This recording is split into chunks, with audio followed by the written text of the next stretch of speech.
Death threats and distress. Nigerian man whose photo was used in a fake post claiming that he had contracted coronavirus speaks out. Sometimes when I'm moving around, I shed tears. Even that night, I was shedding tears to my wife. I was like, don't worry, calm down. I believe that God will see you through. Was this Tanzanian superstar almost stabbed at a concert? We tell you if this is fake or fact. Did Venezuelan president urge women to have 6 children? False. False.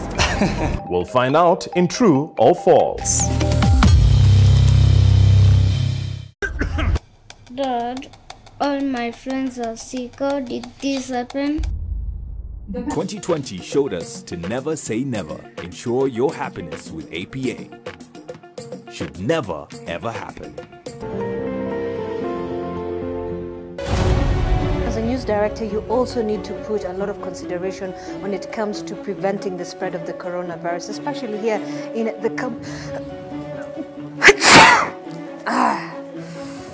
All right.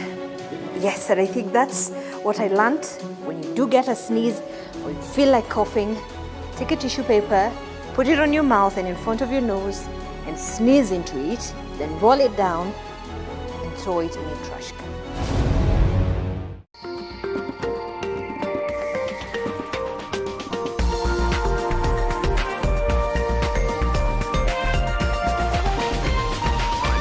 NTV, turning on your world.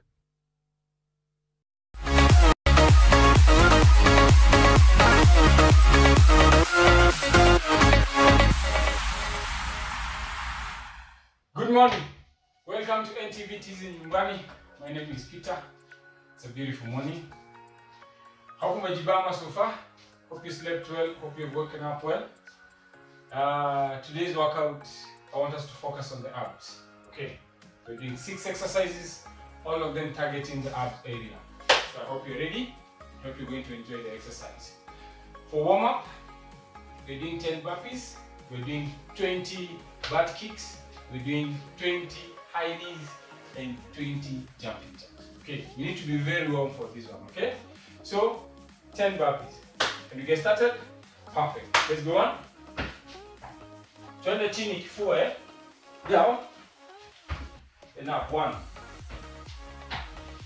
Beginners, take your time, give me the best you can. 2, 3, push it. I'm just changing my mat side. 4, 5, 6, 7, let's go. 8, 9, it's 10. 20 butt kicks, let's go. 1, these are butt kicks. When you start counting, let's go. 1, 2, 3, 4, 5, 6, 7, 8, 9, 10. 1, 2, 3, 4, 5, 6, 7, 8, 9, 20. 20 high knees. Then 20 jumping jacks. Then I'm sure we're going to be warming up. Let's start for Malize. Are you ready? High knees, let's go. 1, 2, 3, 4, 5, 6, 7, 8, 9, 10. 1, 2, 3, 5, 6, 7, 8, 9, 20. From there, swing your jumping jacks for 20 counts. Are you good? Let's do this. Let's go. 1, 2, 3, 4, 5, 6, 7, 8, 9. So 10. 1, 2, 3, 4, 5, 6, 7, 8, 9. Ishirini ndio hiyo. Good. Go down. Sit on your mat. Now, our first exercise for the day. We're going to do the famous sit-ups. But listen. Zetu tunafanya kama tumeweka miguu pamoja hapa. Okay? So your feet is facing each other together. Then going to go down. Then you come back up to the center. There, that counts as 1. So you go down, you come up. There, counts as 2. Alright, very good. Perfect. Now, I want us to do a timed exercise. For 40 seconds, that's what we're going to be doing. So take your time, do it right, do it well. 40 seconds. Are we ready? We start? Let's go. Take your time, breathe. If you want a challenge, you can hold your head and you come back up. Yeah, it's not challenging.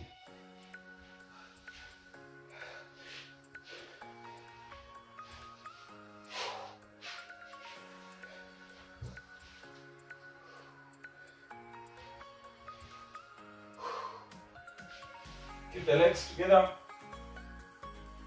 Let's do 45 seconds. We're almost there.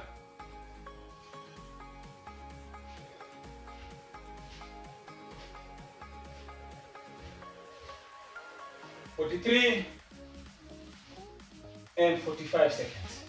Good job. Our second exercise, we're doing a plank, but we're going to be doing a pulsing plank. Okay? So you're going to be on a plank position there. What I want you to do is just go in, out, in, out, in, out. Okay? In and out. Alright? If you want more of a challenge, you can actually jump. So you can still be here.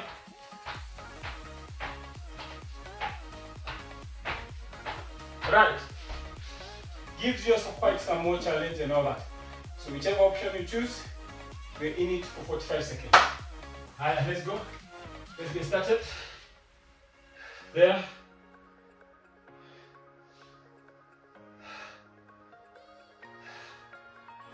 Just breathe.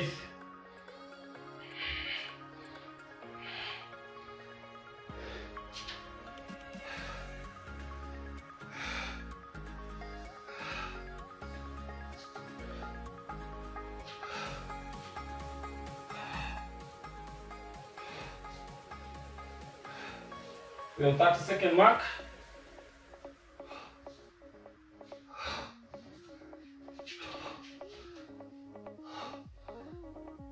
Second mark, 5 more seconds.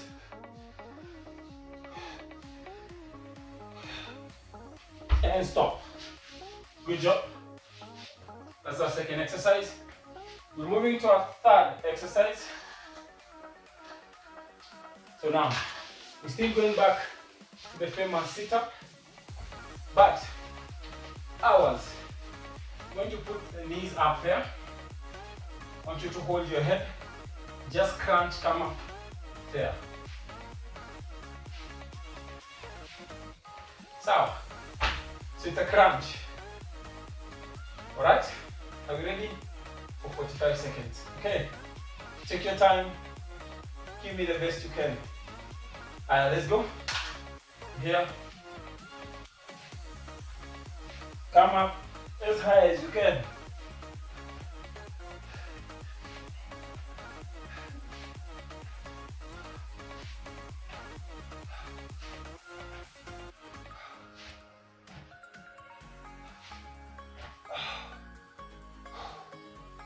I'm feeling it.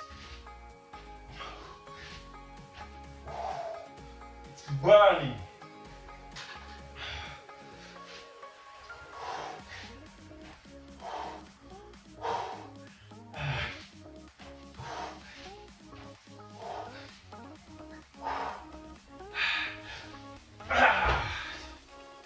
Oh. Good job. It's burning, I kid you not. From there, 45 seconds, you can get like raises, okay? So today, this is what I want you to do. You're going to keep your legs up straight. Don't take them all the way down. So just here till there. Up and there. Alright. Stop my timer by mistake.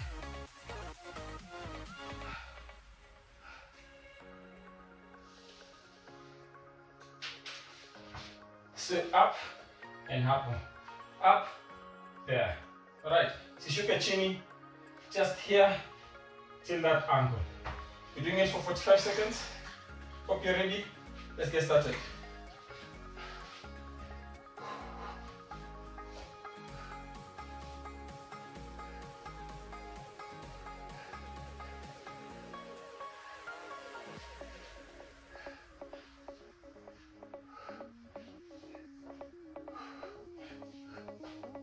Keep the legs straight.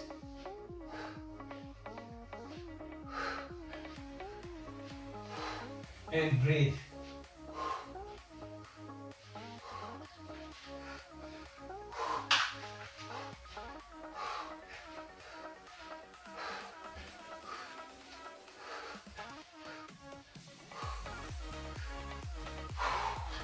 Good one. Ah, nice one, nice one, nice one, nice one. Are you okay? From there, for the next exercise, we're going to do a side plank. We're going to do a side plank pass. Okay, so this is our side plank. You're here, but what I want us to do is swing in and out. Up, up, up. All right, we hold it for 45 seconds on one side. Then we go on the other side. We hold it for 45 seconds. Are we ready? Let's start with this other side. Are we good? You can, unaweza kelea miguu on top of the other. You can step cross or the other side, whichever angle you feel comfortable. Are we ready? Can we start? Good job, let's go. Take your time.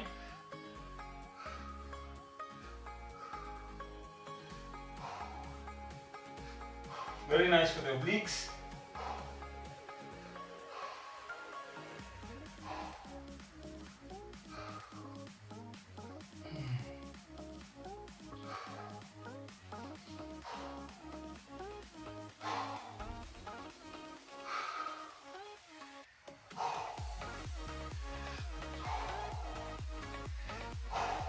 Breathe.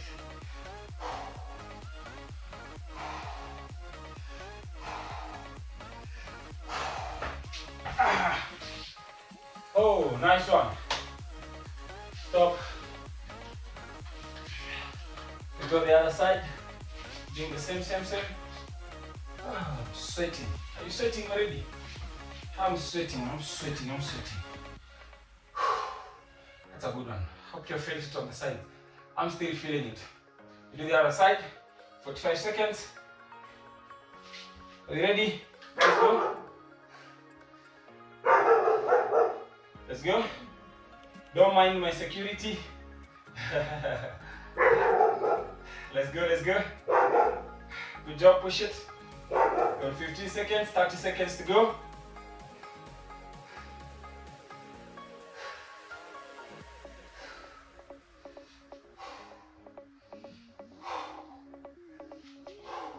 Breathe. We're on 30 seconds, 15 more.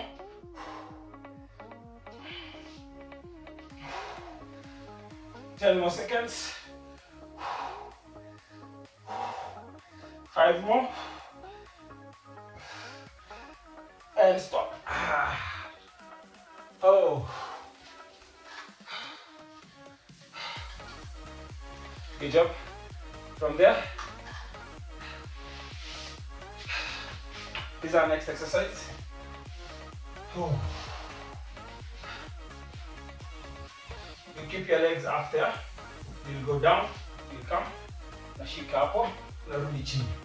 It's more of a sit-up, but with our legs raised up in the air. Okay? You try it. I know some of these exercises might be very difficult for you to try, or for you to perform them well. Just try. Do as many reps as you can. Remember, it's time-based. Even if you can only do it for 20 seconds, it's fine. Okay? It's about progress, not perfection. Can we start? I'm ready. Legs up there, hands back, come up. 1, okay, 2, alright? Good stuff. Let me put my timer on. Let's go.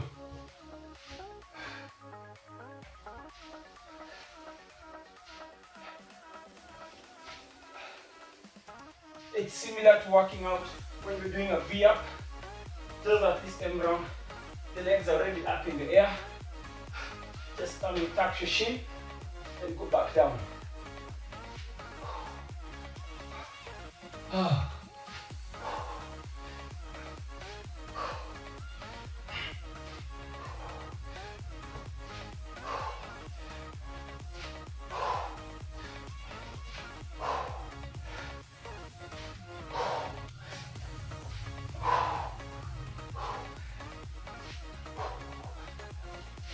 And stop. Good. You take a 1-minute break. 1-minute breather. Mama, just stretch your sides.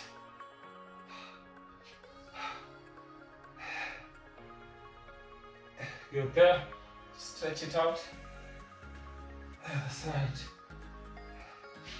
Good. Your waistline. Just stretch out. Just stretch. Just stretch. Other side. Let's go there. How are you feeling? And here.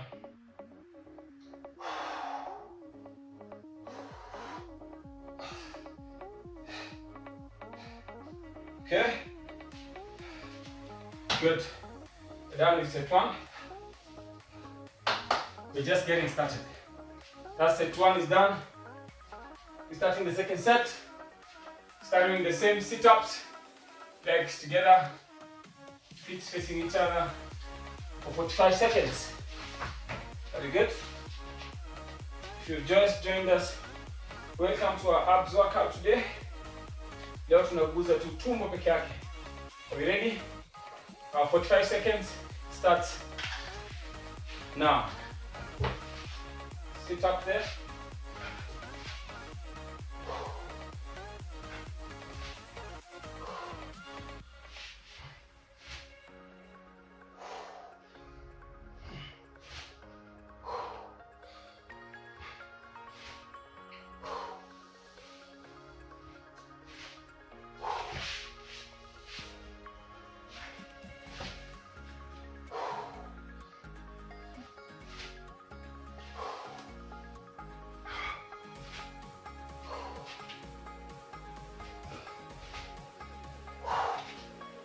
Still have 5 more seconds. Oh.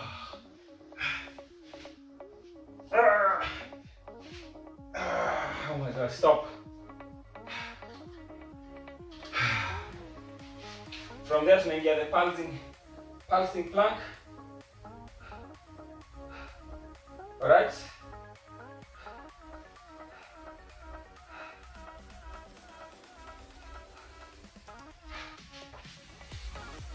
Pulsing plank for about 5 seconds. Remember, this is a pulsing plank. We're here, just down and up and up. If you want a challenge, just be here. Both your feet off the ground. Can you do this? Let's get started. Let's go.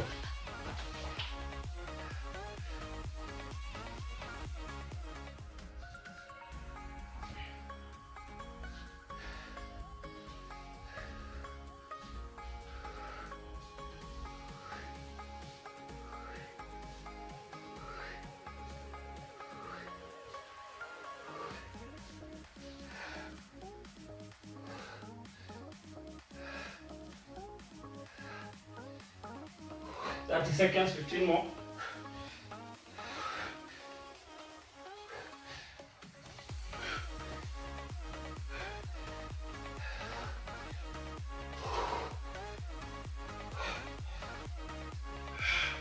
Stop. Good stuff. From there, change your sit up. Your knee raised up. Okay. So you're crunching up. How are you feeling that, Coach? So legs up there. Hands here. Just come back and up. Okay. Take your time. Remember it's time. 45 seconds. Let's go.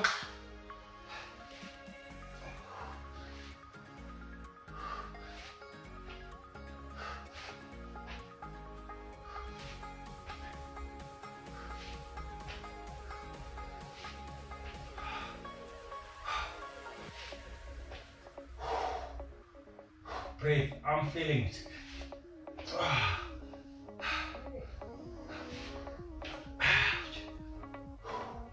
Hold your head.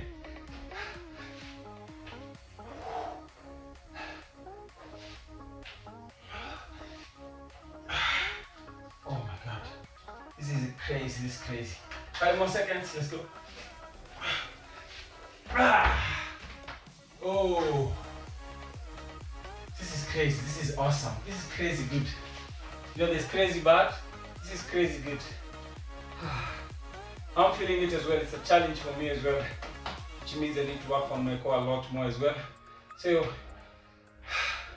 glad you're joining me. Okay? So from there tunafanya leg raises. 45 seconds. Are you ready? Remember we stayed here all the way to there. Up and down there. Okay, isiende chini, kuja tu up. Then straight to there.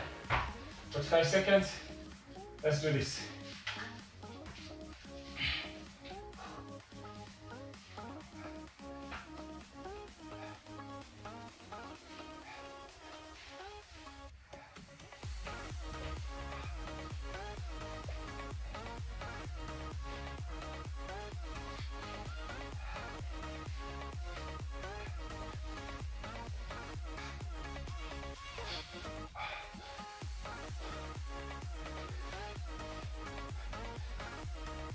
Breathe. 15 more seconds.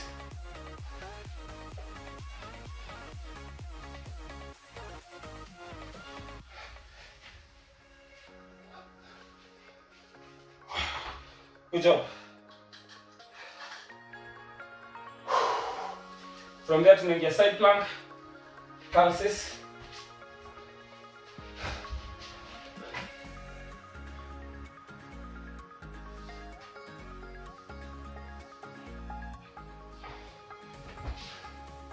My core, I'm already feeling it.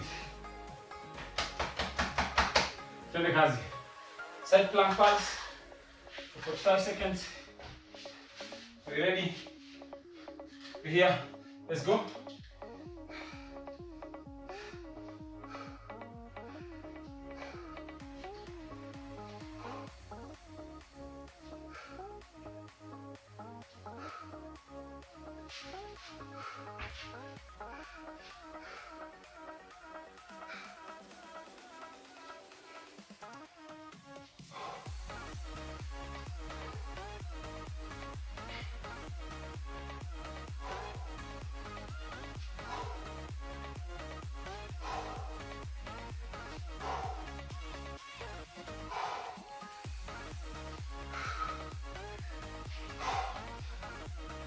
And stop. Ooh.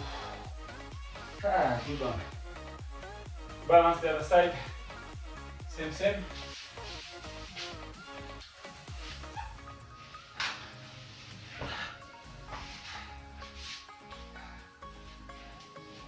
You okay? Balancing the other side. Same.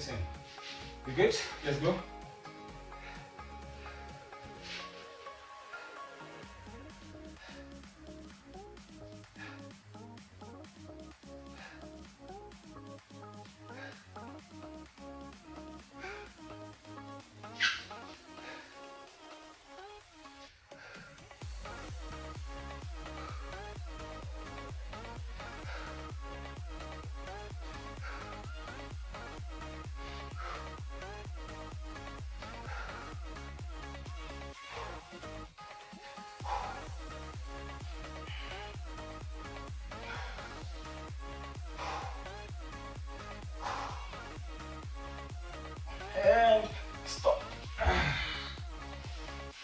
Hold it there.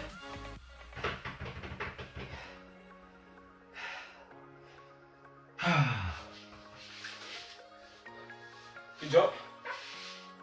From there, we're raising our legs up, hitting the sit up, 45 seconds.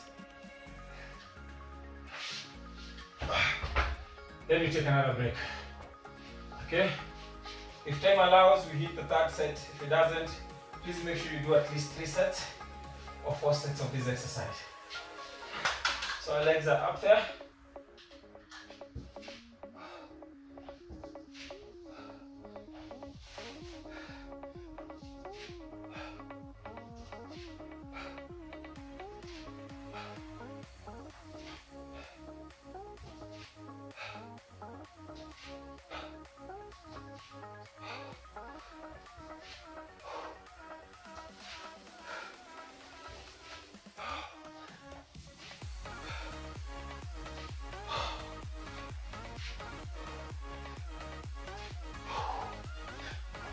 Ten more seconds.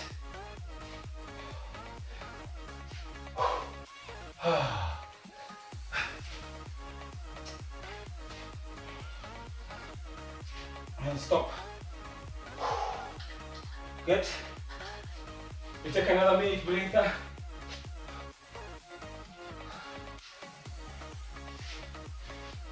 A minute breather.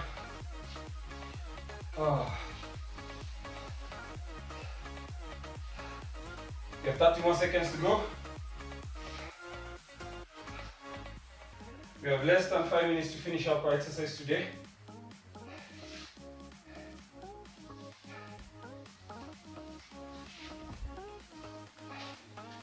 Good. Are you okay? So, I'm going to start you up with the sit-up and the pulsing plank. Then from there, we'll proceed. Please make sure you hit at least, finish up the rest of the 4 exercises and at least add 1 more set. Do 4 sets. Very easy home workout, very good for your abs, no equipment required, just your own body weight. Good job. So start up with the sit-ups, putting it with our feet together, there.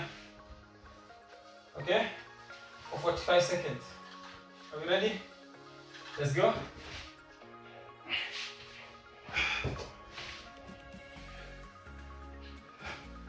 Good job. Let's go, come up. Good.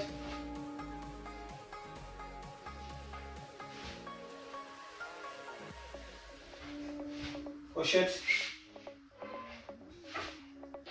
Still have about 20 seconds to go.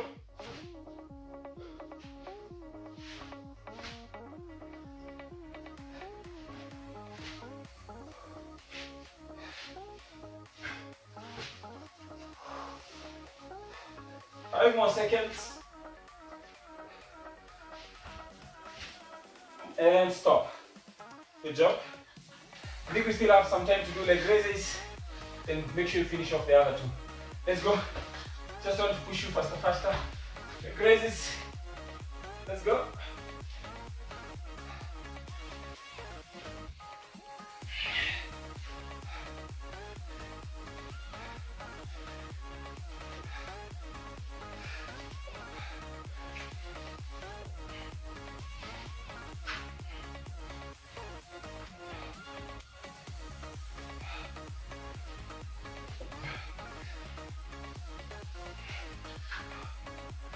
Few more seconds.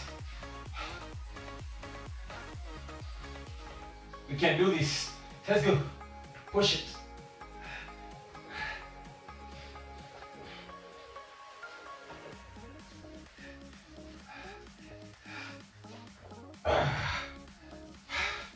Good stuff.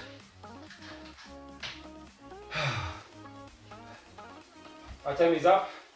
So make sure you do the side plank pulses and the sit up with your legs straight. You're done. Let's stretch. Here.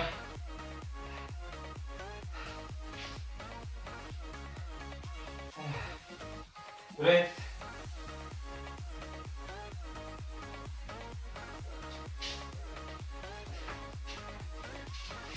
Good, the other side here.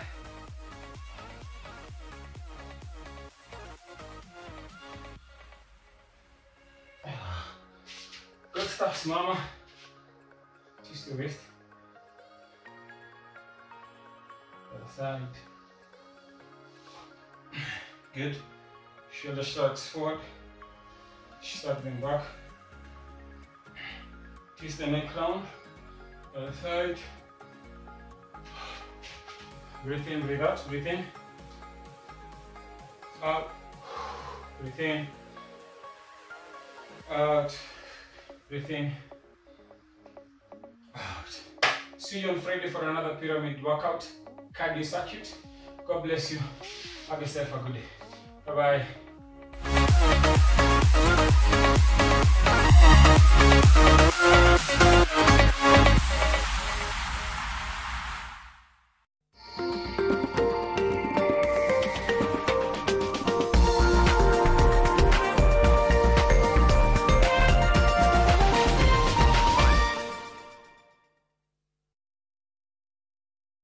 Akili, akili, akili, akili. Let's chase the germs away. Let's chase the germs away by keeping our hands clean. And when you want to sneeze or when you want to cough, do it in your elbow. Let's practice sneezing into your elbow. Are you ready? 1, 2, 3. Achoo! Again, achoo!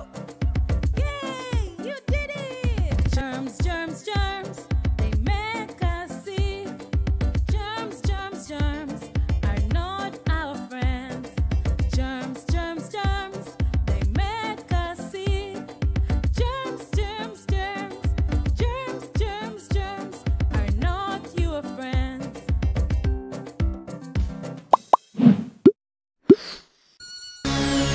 Are you ready?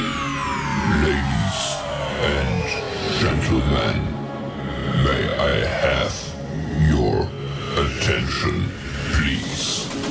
The show starts in 10, 9, 8, 7, 6, 5, 4, 3, 2, 1. Let's go, Kenya.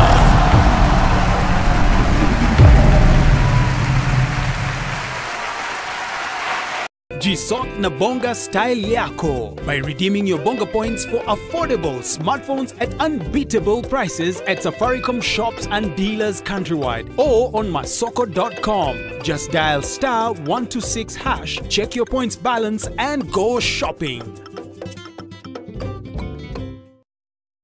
From far with you. I even gifted you a magnificent house. Rosa, it's the thought that counts. Please help me. When it comes to fever, you need to be both. Panadol Baby and Infant starts to work on fever in 15 minutes and is gentle on the tummy. Panadol Baby and Infant, tough on fever, gentle on your child.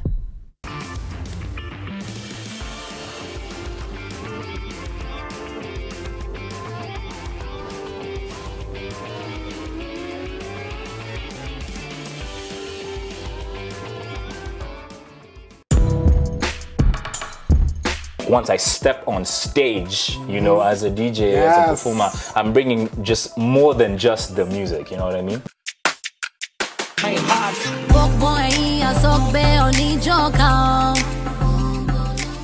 I learned more about culture, even in music. You know, the avenue of being an artist is not exactly an everyday thing. Dad, all my friends are sick. How did this happen? 2020 showed us to never say never. Ensure your happiness with APA. Should never ever happen.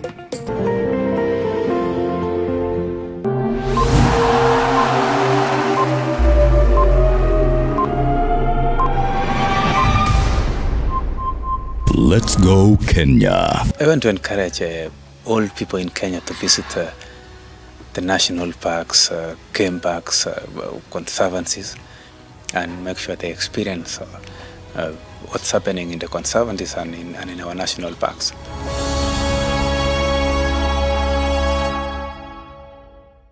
The new governor of San Ildefonso, Salvador del Mundo. Everyone already knows who I am in Salvador's life. A frustrated Mrs. Del Mundo. May we have a picture of you together with Mrs. Del Mundo? What are you doing? That's me. Are you done? I'm Gael's wife. I have the right to mourn for him too. Oh my gosh! Anna! Why so dramatic? You just fell down. You're not gonna die from that, you know. You talk a lot for someone who doesn't know anything.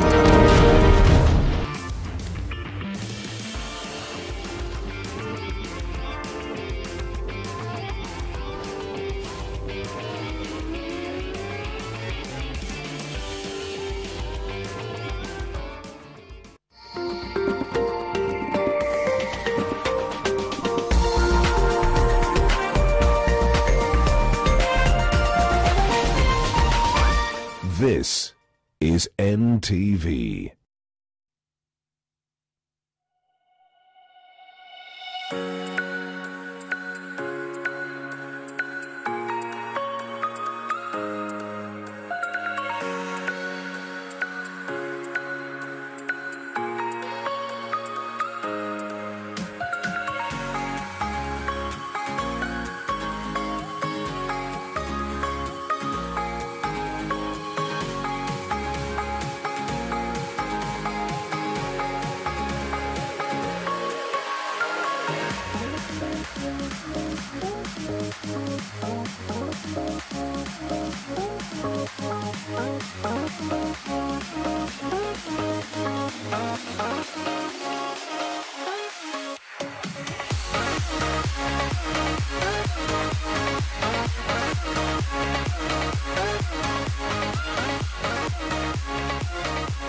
Greetings, East Africa, and thank you for joining us on Your World. It is the last day of September, which marks several months since the onset of the COVID-19 pandemic, and October poses the imminent reopening of schools. Question is, are we ready to open our schools? Is the infrastructure ready to accommodate the students many months later? Are you, as a parent, ready to allow your child back to school? Do our teachers have the necessary support to enable the resumption of education in the midst of a pandemic? We indulge in a candid conversation this morning on the same, as we also give you a chance to put forth your concerns to the head of state on the reopening of schools. My name is Gladys Gachanja, and this is your new normal.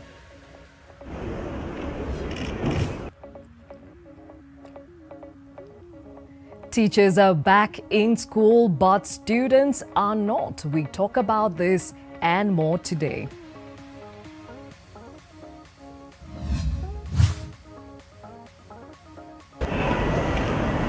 Zimbabwe teachers have downed their tools the day the school terms started. Find out what's happening there.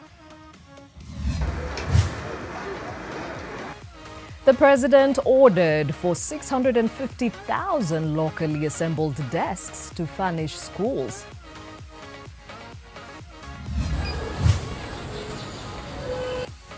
Elsewhere, schools in India have been reopened despite soaring COVID-19 infections.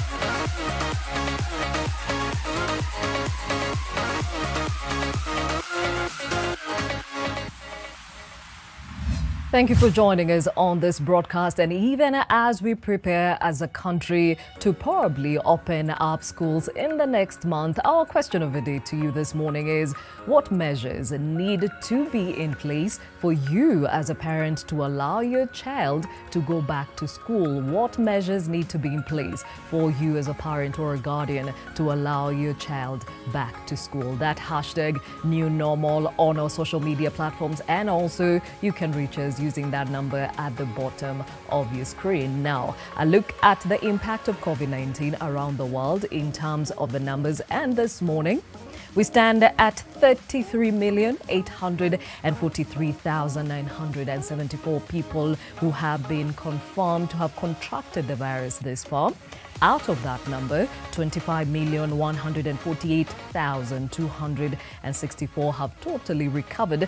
And unfortunately, 1,012,657 people have succumbed to this virus across the world. Now, in Kenya, so far, those who have been confirmed to have contracted the virus stands at 38,378.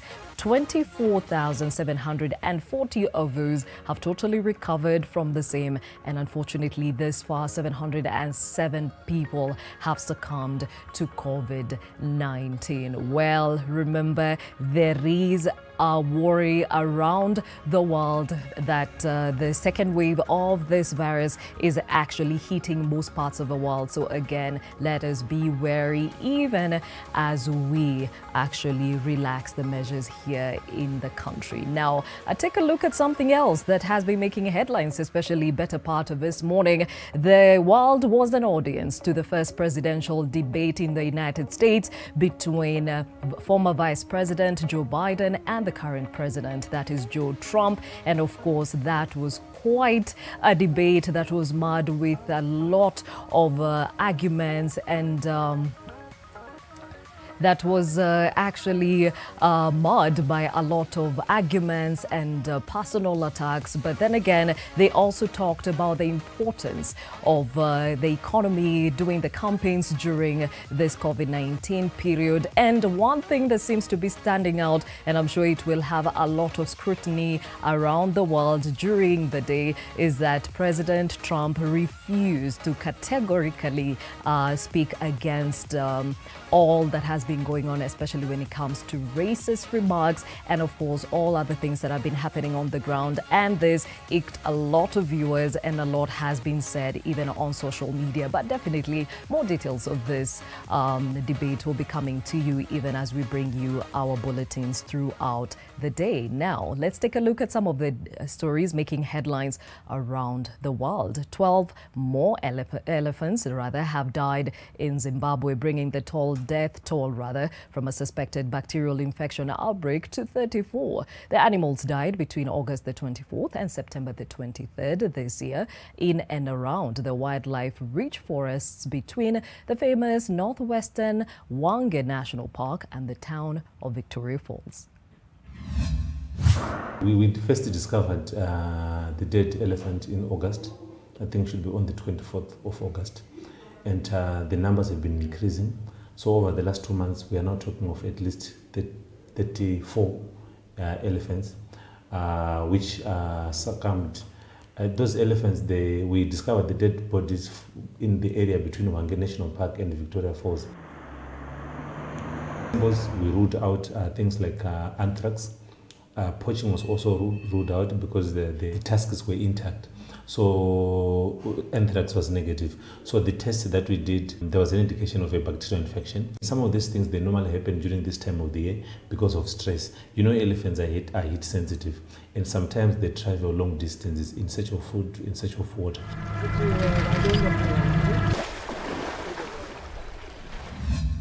Now, Mali's interim president, Ba Ndao, on Sunday named former Malian Foreign Minister Mokhtar Kwan as Prime Minister, opening the way for the country's neighbors to lift sanctions imposed after its August military coup. A civilian premier was the precondition for ECOWAS to lift sanctions it imposed 2 days after the August 18th coup, removing President Ibrahim Boubacar Keïta, which the junta claims inflicted no casualties. Ndao himself is a former Colonel and Defense Minister, and was sworn in before Mali's Supreme Court on Friday with military junta chief Assimi Goïta as his deputy. The junta has promised to return the country to civilian rule after a transition period lasting up to 18 months. Members of Kwan's government were unveiled yesterday, and the new Prime Minister, aged 64, served as foreign minister between 2004 and 2011 during Amadou Toumani Touré's presidency. Since 2016, he has served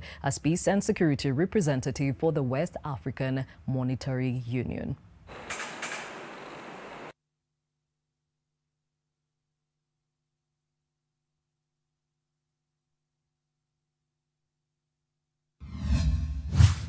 Elsewhere, Zimbabwe teachers are absent from schools as the new term begins to prepare for national examinations. The teachers are demanding better working conditions and COVID-19 protective equipment. They did not turn up for duty, and it's early days yet to come up with a conclusive position in terms of attendance. But the most important point is that teachers are not happy, teachers can't survive, teachers couldn't come to work. $40 is an insult. And we are saying if government is really serious, let's engage and make sure that we go somewhere. Teachers have lost their ranking in terms of our society. It's actually an insult to be a teacher, it's a curse. And people are simply saying if government is honest, address the problems so that we don't have people who are coming 100% every day to school, yet they are psychological absent in these schools.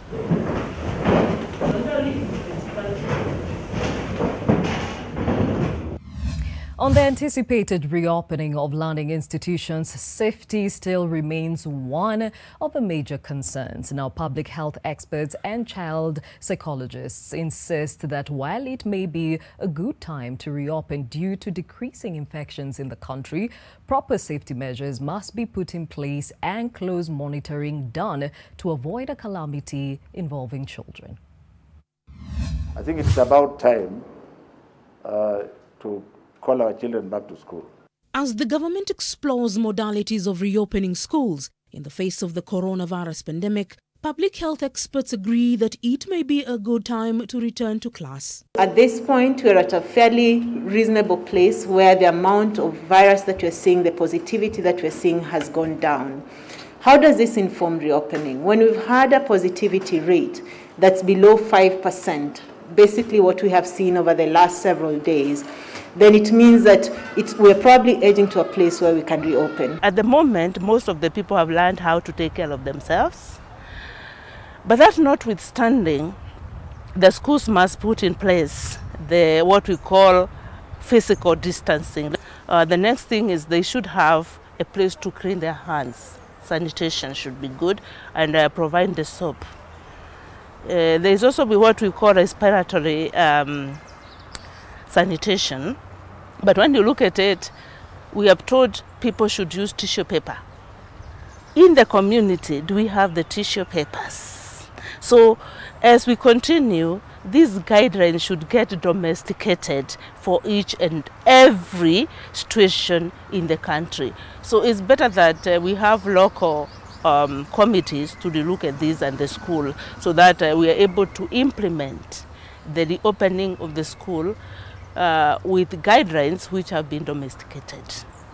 The government says it is setting up appropriate safety measures to curb possible infections, more so in a context of young ones interacting often in crowds. The most important thing still is we have to remind them. Children easily forget. So we have to have the cleaning areas within reach. They have to be at least many strategically placed if it's near the canteen, and then in a way that maybe they can have many, they can wash hands like 5 of them at a go. Activities, I think for the time being, maybe we watch like how is the COVID going, and then the ministry can keep giving them new guidelines. But to start with is we must make them first comfortable make them not have any fear of exposure, make them very relaxed. Because if you tell them now we are going to play football, they start asking, is everybody being tested to be able to play football? How do I know so and so doesn't have the virus? How sure are we that we are safe? We started with a lot of fear, a lot of stigma. We did not understand what this disease was. We continued, we started understanding what it is, but we still did not change our strategies based on the progression of the disease. So I think that is somewhere that we also need to sit down and see where we are and what needs to be done. Is this an endemic disease? Has the virus mutated so that it is not causing a lot of problems? Teachers have been directed to return to school starting Monday, the 28th of September, to lay the groundwork for reopening in early October. Among key responsibilities for teachers is ensuring safety of their learners. And then the government should have a whole process where all the teachers are actually getting some psychological help, where everybody is getting some talking to and getting to process as a group, and then also as individuals, so that they come in when they're also psychologically prepared, because how they behave is how it will translate to the children. What they say is what will translate to the children. Bring the child to school and go home and leave the child with us. The rest, we will be able to handle. 24, take away 6. And that gives us perspective for our conversation of the day, and really is based on the reopening of schools amidst a pandemic. This is starting to look like it's going to be a reality in October. So to help us understand if we are ready for this, in studio, Susan Kimotho, who is a teacher, a parent, and a counseling psychologist. We are also joined virtually by Rashid Gachanja. He's also a teacher at the Central Girls Primary School in Mombasa. Also joined by Indimoli Kahi, who is the chair of the Kenya Secondary Schools Heads Association, and of course virtually also joined by Alberta Wambua, who is an executive director at the Gender Violence and Recovery Center. Thank you all for joining in on this conversation, and I'll start off with you, Susan. You wear many hats. Let me speak to the parent. Are you ready to take your children back to school? I want to believe that by the time the government allows reopening of the schools, they have looked at all measures, precautions, and they're in place. And at that particular point, parents should actually trust that everything is in place and their children are safe. So if I must to take, I will. Okay. Yes. All right. And when you say everything should ensure that the children are safe, what do you expect as a parent?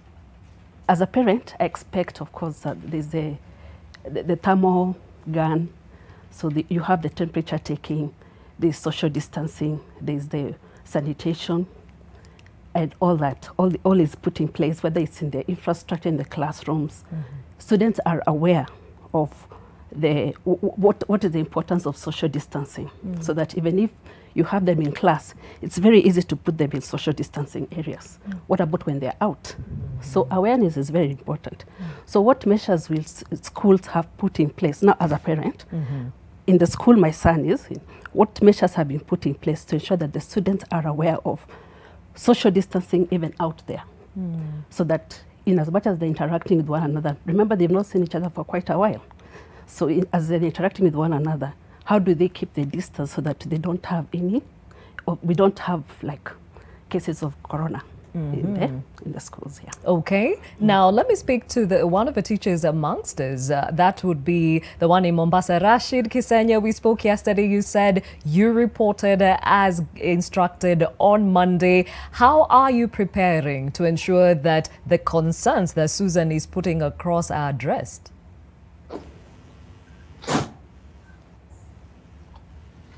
Rashid?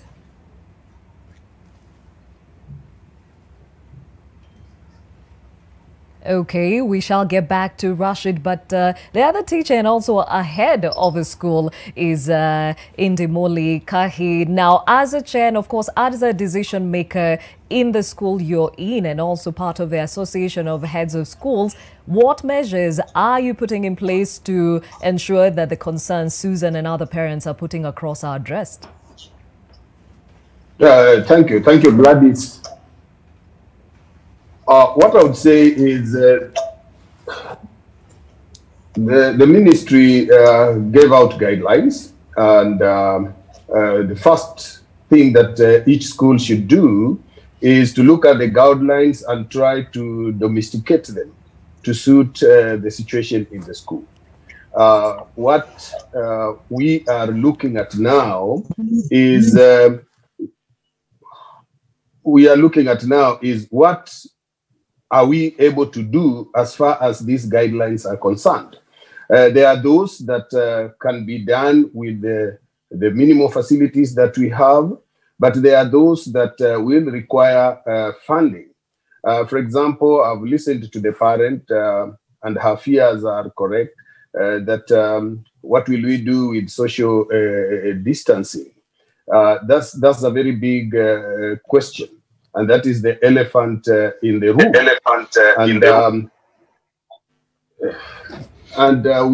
We are wondering.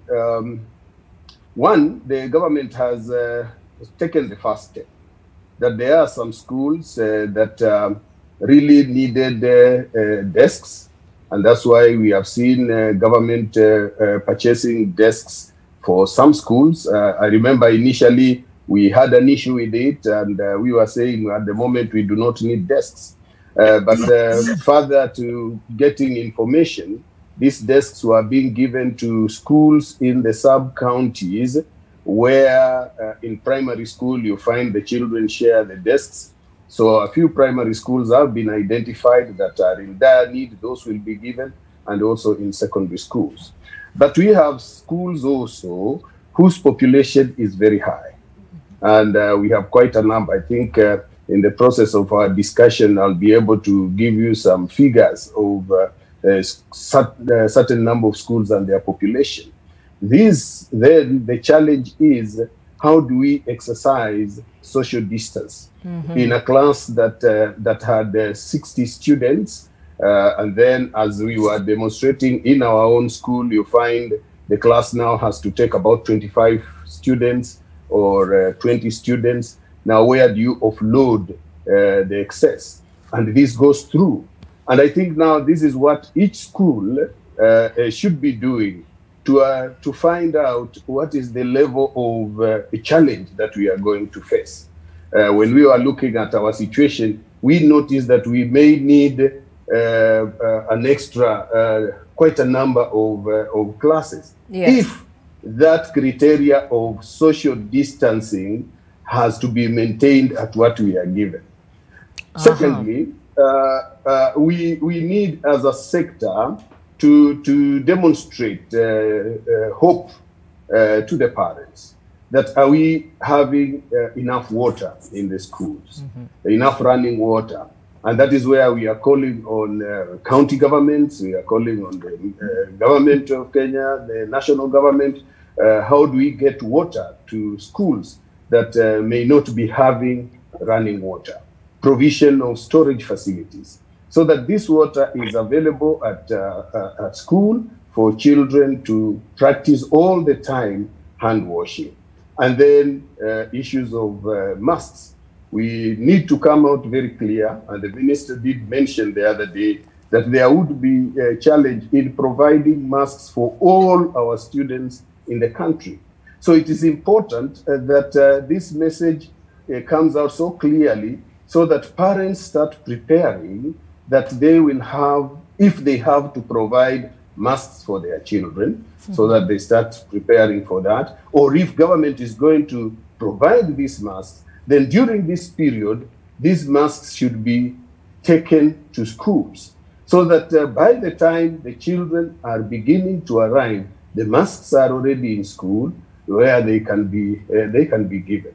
So I would say the preparation stage is on with the reporting of the teachers, because we can't prepare to reopen when the teachers are not there.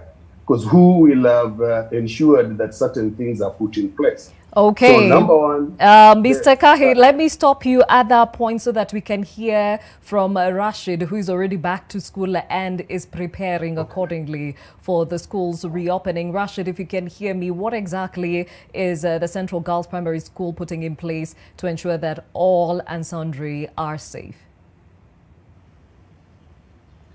Okay, thank you. Actually, at Central Girls, we are trying our best to prepare, and we are doing this first by, we had a meeting how to carry ourselves around or what to do when the learners report back to school. And what we actually planning now is when the learners come back, first we would like to talk to them, because remember, these learners, they are at home, they miss each other, and we are afraid that when they come back, there'll be that excitement of seeing their friends. They'll want to hug, they'll want to do all sorts of things that they missed.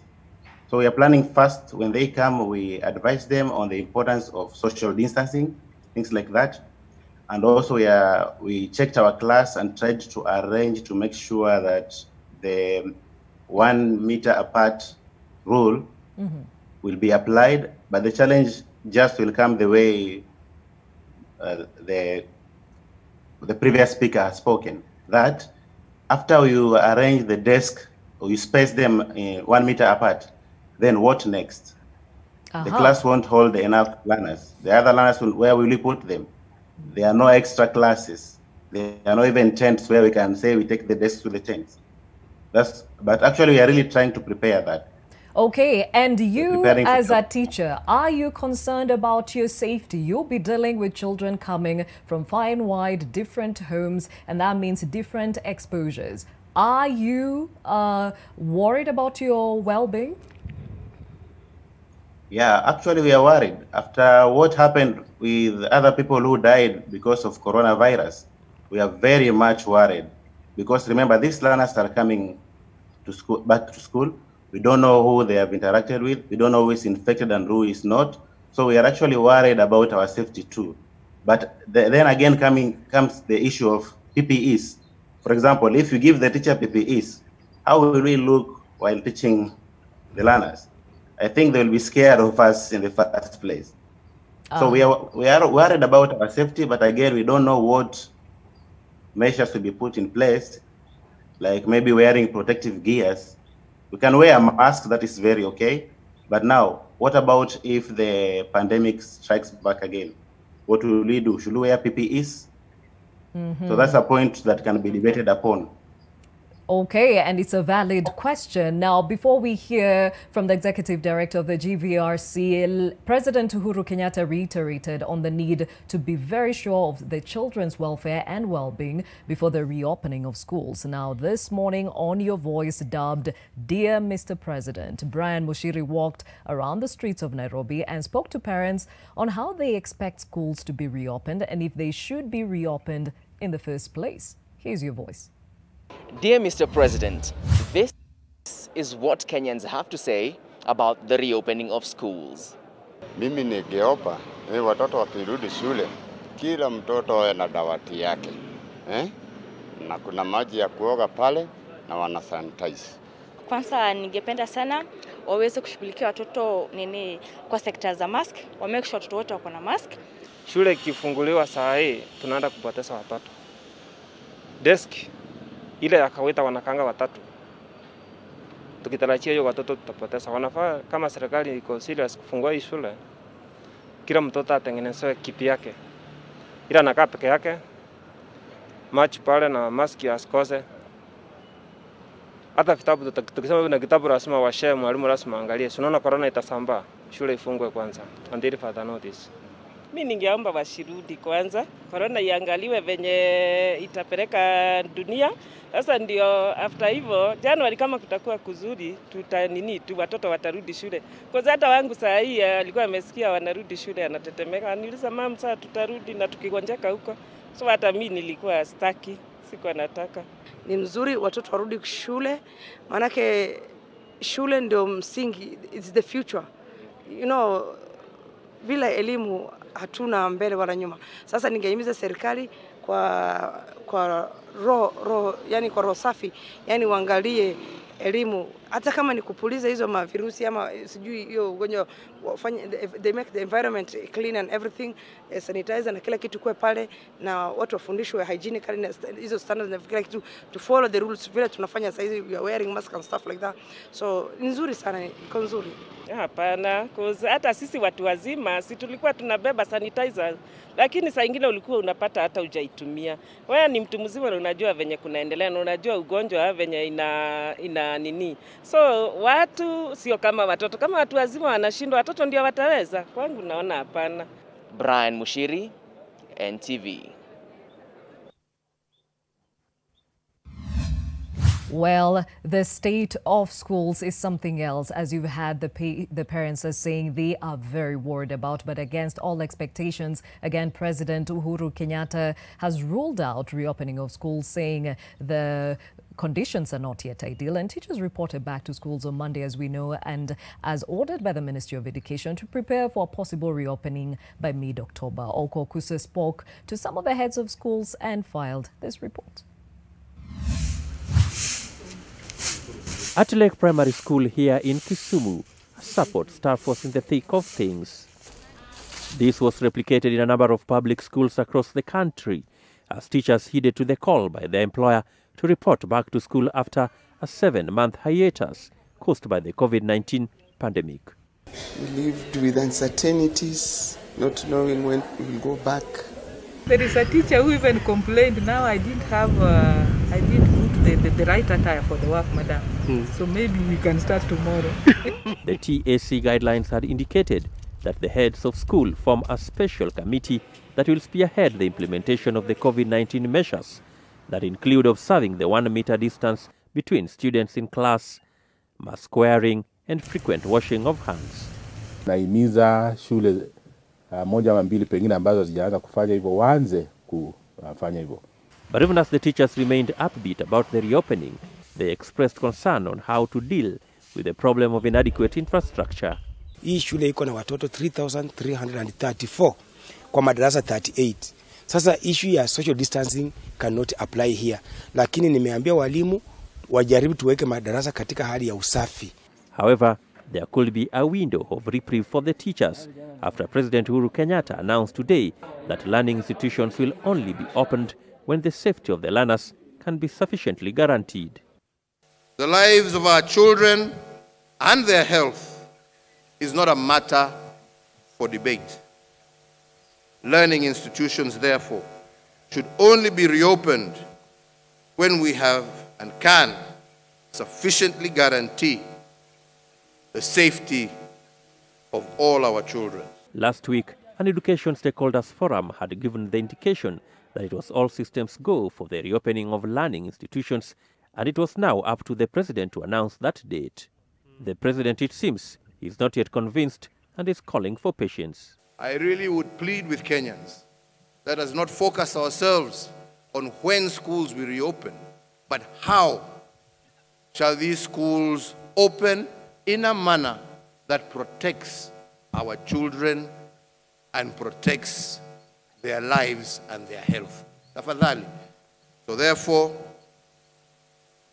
I call upon the Cabinet Secretary for Education, once we have agreed on the how, he will thereafter immediately issue a calendar for the resumption of the 2020 academic year, if it is to be, or if it is going to be 2021. For now, it appears teachers who have reported back to school will have to wait longer before they start receiving learners, amid every indication that there is no hope of redeeming any part of the 2020 academic year. Oko Kusa, NTV. So we are very clear about the concerns by the parents. We are also very clear about the concerns by the teachers and even the heads of the schools, even as we plan to reopen schools. Now, let's hear from the Executive Director of the Gender Violence and Recovery Center, Albata Wambua. What is your concern from where you sit about the reopening of schools? Good morning, Gladys and everyone else. My main concern when schools reopen is that to everyone else, we are not looking at the psychological concerns or the mental wellness, and we're not preparing the same for it. So, for example, during this COVID-19 period, at the gender violence and also the physical abuse, or rather the gender-based violence the children have gone through. So, for example, during this COVID-19 period at the Gender Violence Recovery Center between March and August, provided medical treatment to a total of 1,145 children. And this was just 59.6% of the total cases that we received. Out of these children, 77 were pregnant. Out of these children, 17 were pregnant and HIV positive. So that's an area that we're not looking at. So having the children then, and it's the highest number of children we've gotten pregnant within this period. So that means then that the children are coming for help way after the abuse has happened. That is beyond 72 hours. So you're not able to prevent all these things. So we're not looking at these children, those who've been abused, for example, where are they getting support? Again, during this period, we've had children who've gone through so much. I mean, we have parental stress. Parents are also stressed. We've had homes that, for example, have reduced income. And all this will, of course, affect the development and the children being able to thrive. When the schools reopen right now with the hard economic times and the stressful levels that parents have, are these children being able to come to school with the basic needs that they have? And on top of that, of course, the mental wellness, being at a good place. And also, again, having the teachers being able to provide this support. Earlier, Rashid talked about the fear of COVID infection in schools. And I'm wondering, have we thought about the referral mechanism? What about if this child falls sick in school? Yes, we should open when we're ready. And that's not up to me. But I'm just concerned that we should be ready to that extent, that if a child falls sick, do we have a clear referral mechanism, for example? How do we provide this support? Where do they go to? Who pays the bills and all that? It was hard enough for us, even as Kenyans, forget the children, when we are going through Again, around this period, then if the children come to school, some of them have been abused while at home. When they come to school, and for example, I go to my teacher and I tell them I've been abused, are they able to provide the psychological needs that I have? Are they able, for example, to refer me? Are there clear linkages of where then they can take me for me to be able to get medical treatment, psychosocial support? What happens around all that? I'm again thinking about the understanding of COVID-19. I have a 3.5-year-old, and anytime you'd sneeze, we're like, oh, mommy, you have corona. And I'm now just thinking again, all the scare that we have as adults, have we been able to break down and to totally understand what disease this is, and what's happening exactly around the pandemic, to also even give that comfort to our children? One of the ladies was talking in your voice, was talking about the children not being comfortable and the child, shivering and wondering what would happen when they go to school. So there's also the bit of conversation in terms of breaking it down to the children's level to understand what is COVID-19, what do I need to do, why do I need to wash my hands. Just even listening to the show earlier, there was a parent who even had their mask worn the wrong way. Those basics of how do you even wear the mask. I'm worried about, for example, and I'm not a medic, I'm worried, for example, about the surgical masks we wear at the workplace. I see my colleagues, how they touch it, how they wear it wrongly. I'm looking at the reusable ones. Maybe those are even cheaper. But again, are the children able to know how to wash them, how often to wash them, the kids not, exchanging masks and all that. So there's, I think, a lot of guidelines and conversations to happen at all different levels. Valid concerns there from Albata and Kahi. Even listening to her, and you heard earlier the NAT Secretary General Wilson Sosion said he wants all students back, even those who are pregnant, and has asked all teachers to offer psychosocial support for these students. The question is, are our teachers actually skilled in this area? Thank you very much. I'd want to start from the issues of the guidelines. The guidelines are providing a clear roadmap on what should be done.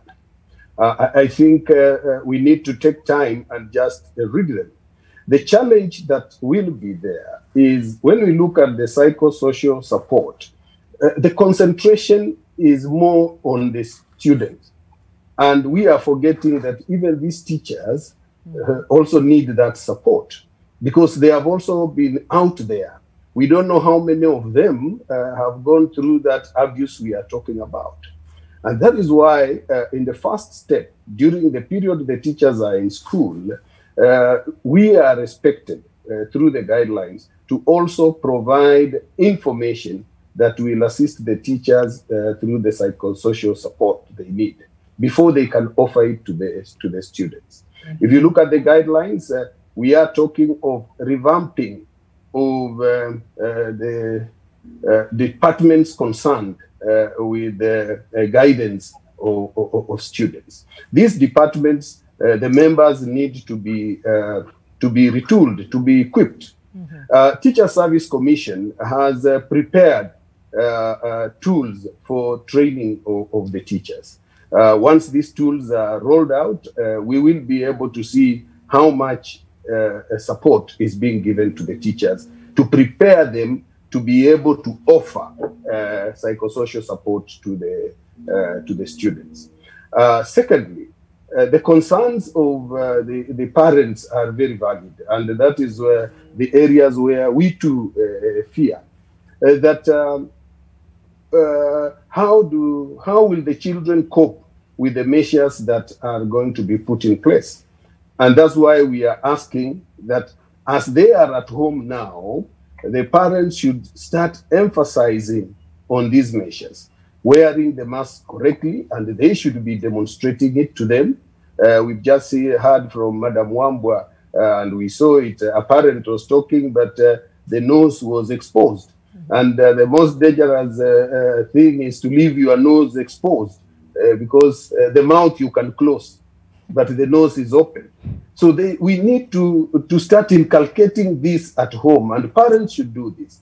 They should not leave it that when the children come to school, the teachers are going to do it. So we need to start demonstrating. We need to start ensuring that the children are able to wash their hands regularly. Now, the issue of sanitizing, I would want to say that there may not be heightened use of sanitizers in schools because we know they are alcohol-based, they are flammable, and maybe it's only the teachers who may be using them more often, but not students, because we know what they can do with them. So that's why as heads, we are emphasizing that there must be enough water for washing. Okay. Now, Kaki, secondly, let me stop you. Let me stop you at that point because I'd like to hear from the counseling psychologist in studio with us. They say in Kiswahili mganga hajigangi. Yeah. Now, we're talking about teachers that have been tasked and given the responsibility to cater for children that have been part of a society that has gone through a lot in the pandemic. How then, or what would you advise we do or be put in place to ensure that the teachers are catered for, especially their mental well-being? At the county level, even at the sub-county level, TSC and even the ministries has counsellors. Even at the TSC headquarters, those ones are actually there in place for teachers and any other staff.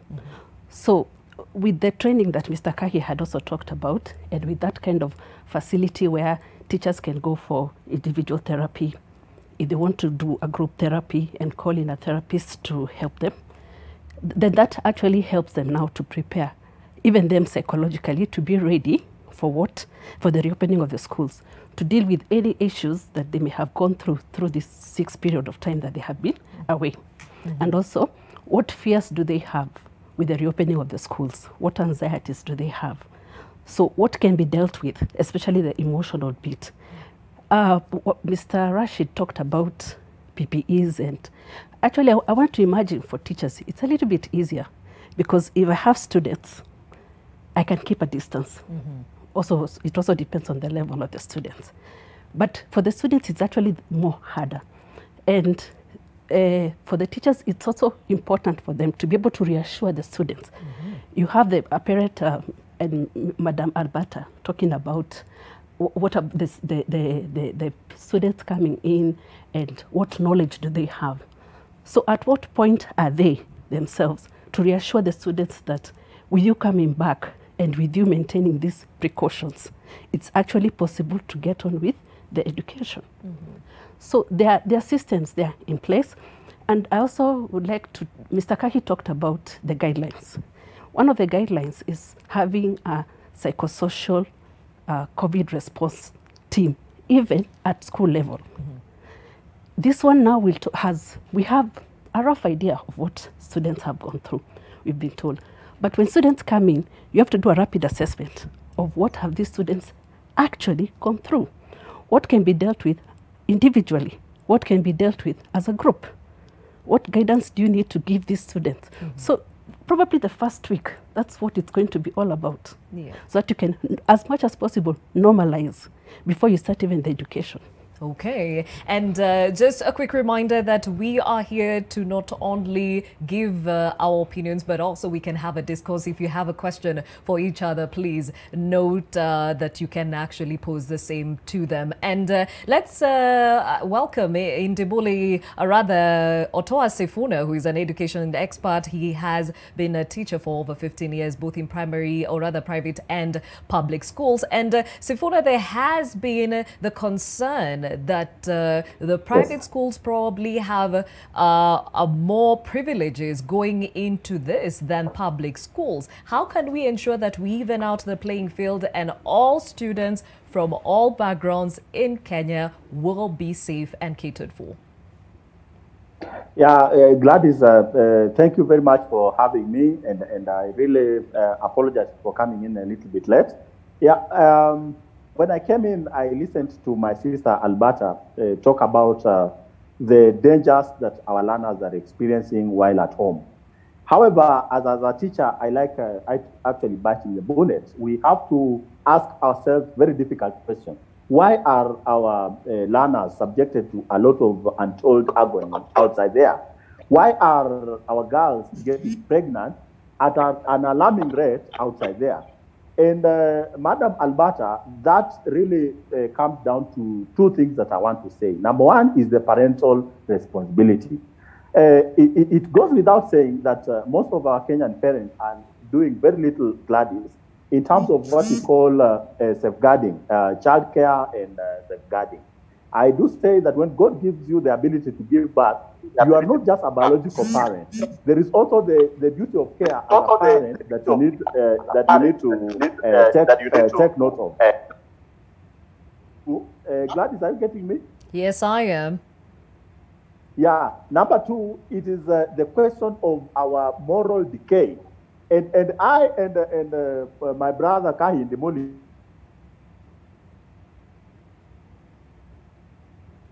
Okay, we seem to have lost Sifuna there for a moment, but let's hear from Rashid. As a teacher, you will be getting students coming from different backgrounds, from different experiences. Is this something that you're also talking about in your school on how to cater for their psychosocial support? Yeah, actually, Gladys, that's what we are planning to. Because remember, this is what we have been doing even before the corona. Children comes to us with a lot of problems, personal problems, problems at home, and we kind of tackle them in a way that we guide and counsel them. Remember that when teachers were in colleges, they trained a bit about guiding and counseling. So this is something that we have to do, and that's what we are planning. Even when we opened the school, one of my head teacher, touched on that. She said, before we even start teaching, we should start by guiding and counseling the children. Let's hear their experiences. Let's hear their perception about coronavirus. Because out there, they hear people talk. Some tell them that corona is not there. Some tell them that corona is there. So they come to school with these different opinions and different experiences. So that's the first thing that we are going to do. Okay, Try to Rashid. find out what do they... Rashid, Yes? are you catered for? Is your mental well-being catered for? By? Are there structures that you're thinking through that will also support you as the guardians of these students in school? Actually, on that area, we have mixed reaction and mixed feelings. We are not aware. Okay, maybe there are guidelines that will support us, but actually, as per now, currently we are not aware about that. Okay. But we hope there will be structures to help us. Yeah. All right, so clearly there is information from one part of the panel, but this information needs to trickle down to every single teacher in the country. Back to you, Sifuna. You were listing some of the concerns that are in tandem with some of the concerns put across by Alberto. Yeah, and I have a lot of respect for Alberta's sentiment. Only that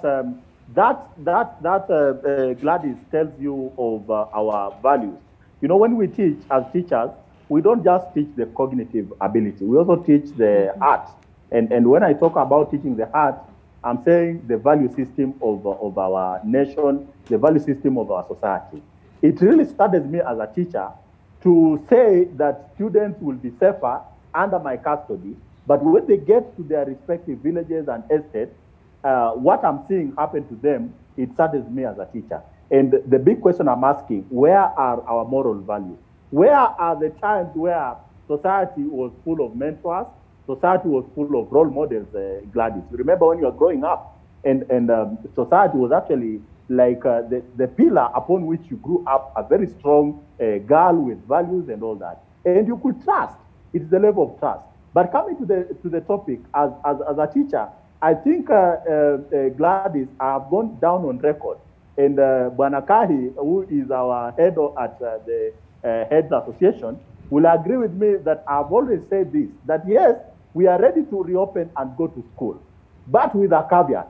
The caveat has been, are our schools safe? In terms of one, the psychosocial support that the psychologist is talking about. Let us consider one thing, Gladys. We are talking of a candidate class, that is Form 4 and Standard 8. And when you look at the parameters or the reopening consideration, is that, and when you do your quick mathematics, it means as teachers, we shall have a crash program so that these learners, as it's being suggested, can sit their terminal exam in the month of April. One, we will not be cognizant of the psychological preparedness. An exam scenario or environment requires somebody who is very, very at peace with himself or herself. And that records me because I, as a teacher, I know that's a time bomb. We are an exam-oriented society, Gladys. And the grade you get at KCSE or KCPE will now demarcate who you are in life. So when these students will perform dismally, we will again come back to them and say, why did you fail your exam? So Sifuna, how can we ensure that all the students are catered for, whether from private schools or public schools, before we take a short break? Yeah, I think the most important thing, and I think there are 3 points. One is the question of infrastructure. And when I talk about schools, I always don't like actually segmenting them into private or public. Because when you talk of infrastructure, it is biting below the belt on both segments. The private schools, as some might want to put the narrative that they are endowed and all that, but also the private schools exist in cadres. There are those with very deplorable conditions, others that are drained out. You go to town here and you see somebody has actually tried to be an entrepreneur, and that is where I always get it a problem. That when we commercialize our education system, Gladys, and money becomes fast before education. I am one teacher who hails from a very poor background. And when I went to the university, I was told one thing, that education must be a social equalizer. And I believed in that and worked very hard and climbed the social ladder because of education. Okay, right Sifuna, allow me to stop you at this point because I need to take a quick commercial break. When we come back, you shall continue with your pointers. Stay with us.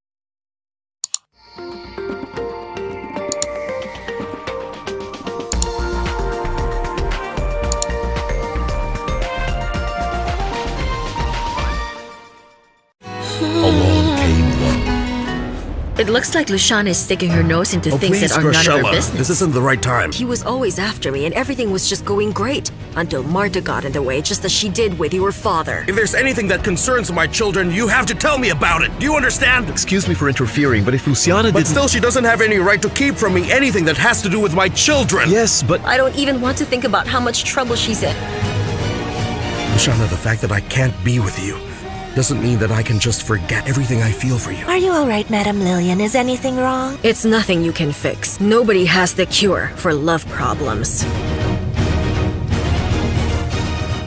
Along Came Love, in association with Blue Band Peanut Butter.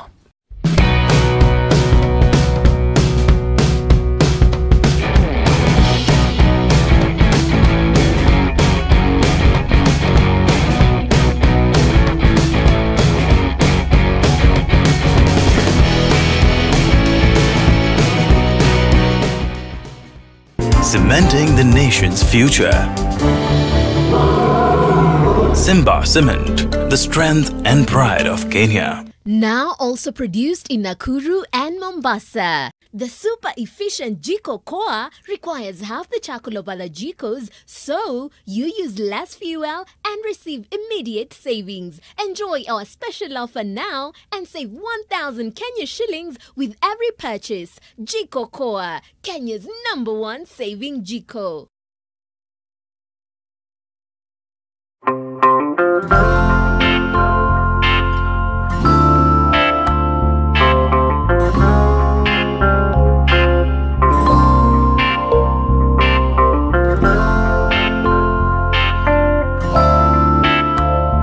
Breaking news from Molfix. Let's see what they're developing right now. Pants is just for me. It really feels very comfy. Molfix pants with anatomic fit technology. New Molfix pants, an invention from babies for babies. You should also try Molfix.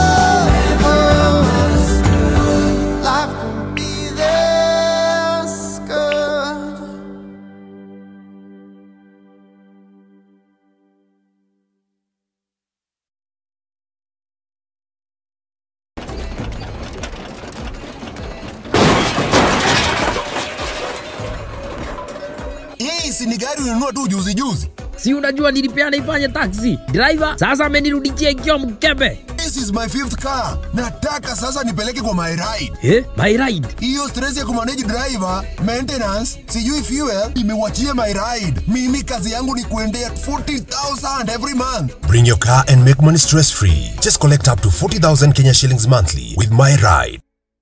Royal Alloy Zinc is a product of Royal Mabati Factory. Benefits: lasts longer, are lightweight, are fire resistant, of superior strength, 15 years warranty, can harvest water. Are you running out of budget to build your roof? Don't worry, Royal Mabati Factory has you covered. Delivered free of charge as fast as possible. You can also use our Lipa Pole Pole offer to buy your Mabati and pay in easy monthly installment. Royal Mabati Factory. We are the best.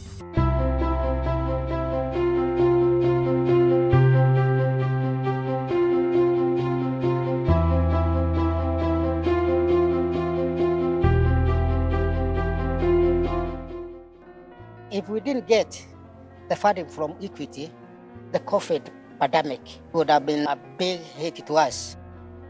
We say if you want to be helped, join Equity.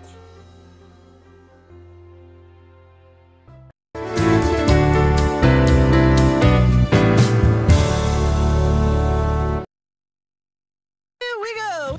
It's time to kickstart your smart and give your brain a mega boost with DSTV. There's oodles of mind-blowing channels for kids young all together now. To get your knowledge workout, get connected to DSTV.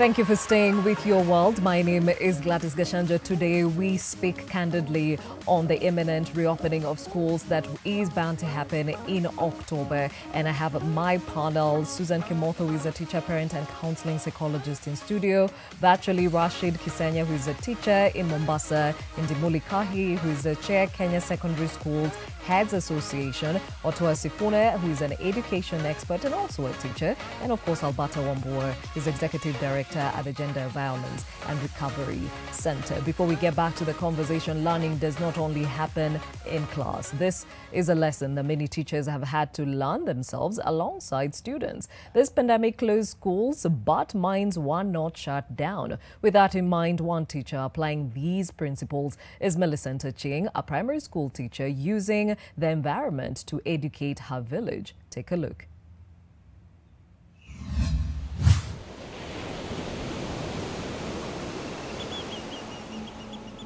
Schools have been closed for months now because of the COVID-19 pandemic. There is little learning going on in the lives of many children under the current circumstances. They are idle. Mtoto wangu mdogo kwa ananiza, mama, kwani sasa ndio mwisho wa dunia? Mbona hatusomi tena? As a teacher, this really worries me.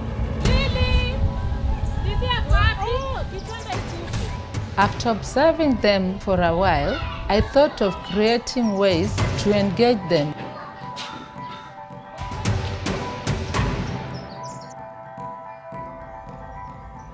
My name is Millicent Lois Achieng. I have a mission to change life. Walimu ndio wako na jukumu kubwa sana katika maisha ya watoto. Ndio nikaona nichukue jukumu la kuwalea kwa kupitia michezo wanayocheza. Learning does not only take place in classroom.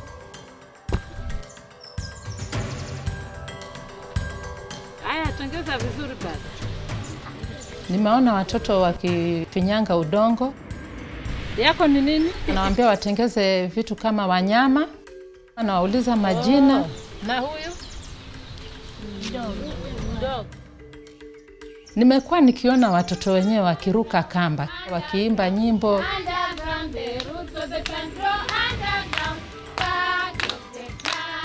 Nimeona wamekuwa wakiokota vitu. Wakija wameleta vitu vingi kwa mtaa.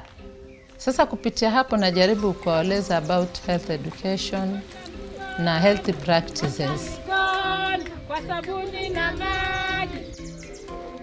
Alafu tunatengeneza letters and then we use the letters to make words. Mutamake na Christine. Dakika imebaki kidogo. Inakuwa kama spelling game. Nikisema stop naacha.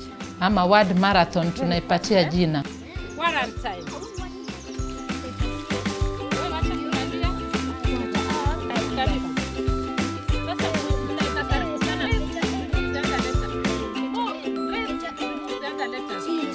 Sasa kupitia hapo wameweza kujua maneno mapya mengine kama neno quarantine.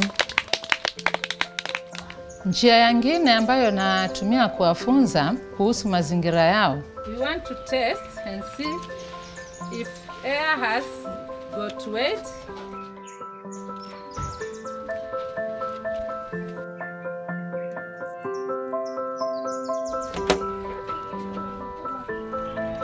So it has occupied space in this balloon, eh? I'm not the knowledge bearer as a teacher.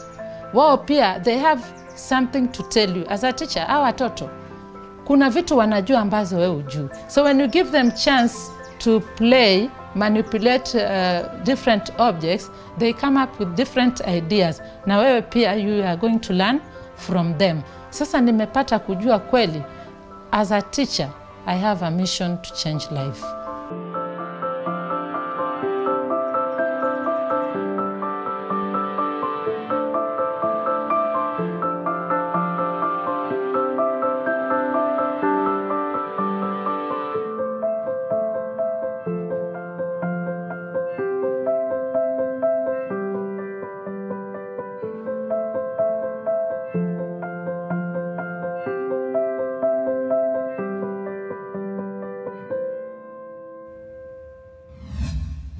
Well done to Millicent and many other teachers who have been doing something about their students even as the schools closed. Now, before we get people, the panel rather, to react to the same, we've been speaking to you as Kenyans, and today we have said we're giving you a voice in as far as voicing your concerns about the reopening of schools expected to happen in October. And this is what the residents of Eldoret had to say. Kurudi kwa watoto shule si ishu ni watoto wetu watakuwaje salama wanaporudi shule. Kwa sababu kweli watoto kama wachanga, watoto wa lower classes hawazingatii maanani. Ukimwambia vaa maski mtoto atasahau, kunao watasahau. Sasa mimi kitu nilikuwa naomba, ikiwa watoto watarudi shule, sijui ni siku gani, ila mimi naomba tu ile usalama na mikakati walimu at least wazingatie. Kama watoto wananawa mara ngapi, mask wanayo, wanazingatia ile hali na ile social distance pia. Juu watoto wakikaa 3 4 kwa desk, unaona hapo sasa usalama hakuna. Sasa tena ukiona kuanzia tena kununua uniform, pengine uko na watoto 5, 3, 4, hauna hiyo pesa, hauna hiyo kazi. Watuwekee tu shule ikuwe Januari ndio tujipange. Sasa Januari watoto wakifungua shule, ile kidogo tungekuwa tumeshatafuta, tuko ready watoto wetu waende wasome. Ningeomba hata kama ni serikali ijipange kwa hii mwaka, hata kama wanaweza rudi hapo katikati, hata kama wanaweza kuchukua kidogo watoto muda kidogo, wanachukua watoto hata kama ni watoto 50 wanaweka kwa shule wanaenda, wengine wanakaa wanakuwa na time ya kuingia saa 7 ama saa 8. Wengine wanaingia, wengine wanatoka. Kuliko watoto wakae bure nyumbani, tunaumia bure. Hata ukiangalia penye tuka hapa watoto ni shida inafanya watoto wamekuja hapa kwa hii kiwanja hapa. Si kwa kupenda kwetu. Sisi wenyewe tunateseka, ili hao watoto wapate kipato kila siku, wanaokota mahindi hapa ndio wapate kipato kila siku. Mixed reactions there from residents of Eldoret, and we see the same on social media even as we speak to us. And remember, our question of the day to you was, what needs to be put in place to ensure that you actually allow your child to go back to school? Remember, that hashtag is new normal. And Susan, earlier on we saw Millicent doing her thing outside the class, and we know now more than ever that teaching doesn't only happen in school. As a parent, what have you learned, and what has this now opened up for you going forward for your children? Kudos to Millicent, by the way. She's done a great job, and to many other teachers who have gone out of their way. It's not an easy task also for the teachers. But also as a parent, many parents have depended on schools to give them that structure.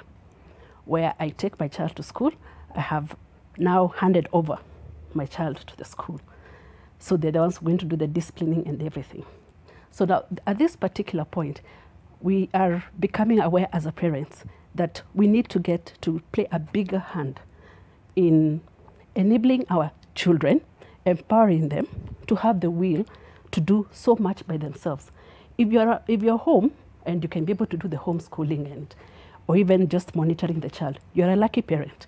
If not, what structures as a parent have I put in place so that as I go to work, my child is going to do schooling at this particular point. My child is going to take a break, go out play football, or do what? Go cook something. So we need as parents to realize it starts with us. And this break, the 6-month break, which is so unfortunate, you know, with the 1 month, 2 months break, you're like, it's going to run fast and they'll be back to school.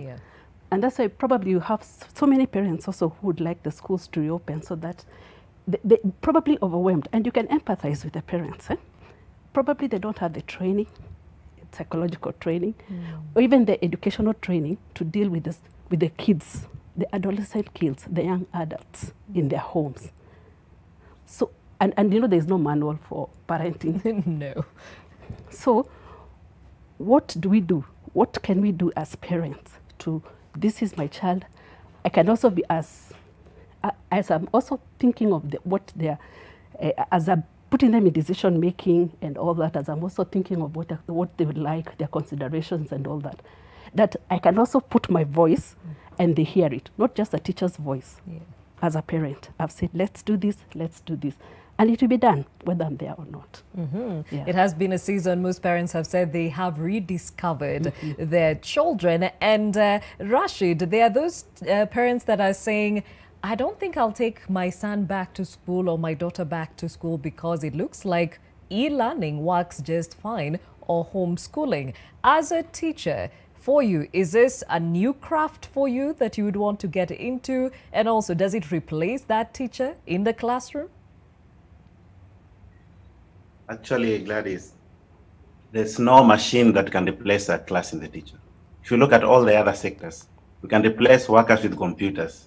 But even if we come with the issue of ICT in the classroom, you can't replace that teacher. There has to be a teacher who has to be controlling the gadgets and everything.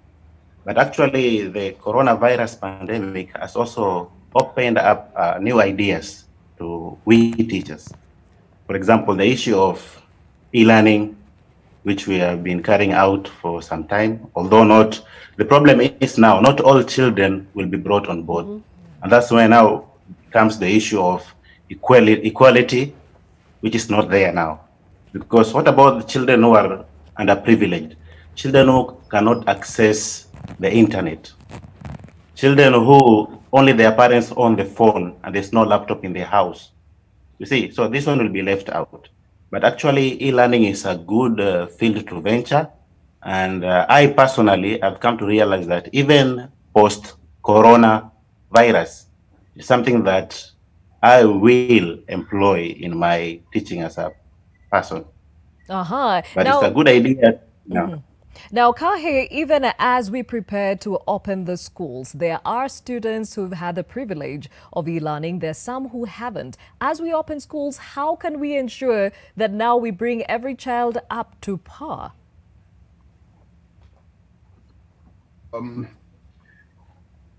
There are those who are doing Zoom in some schools.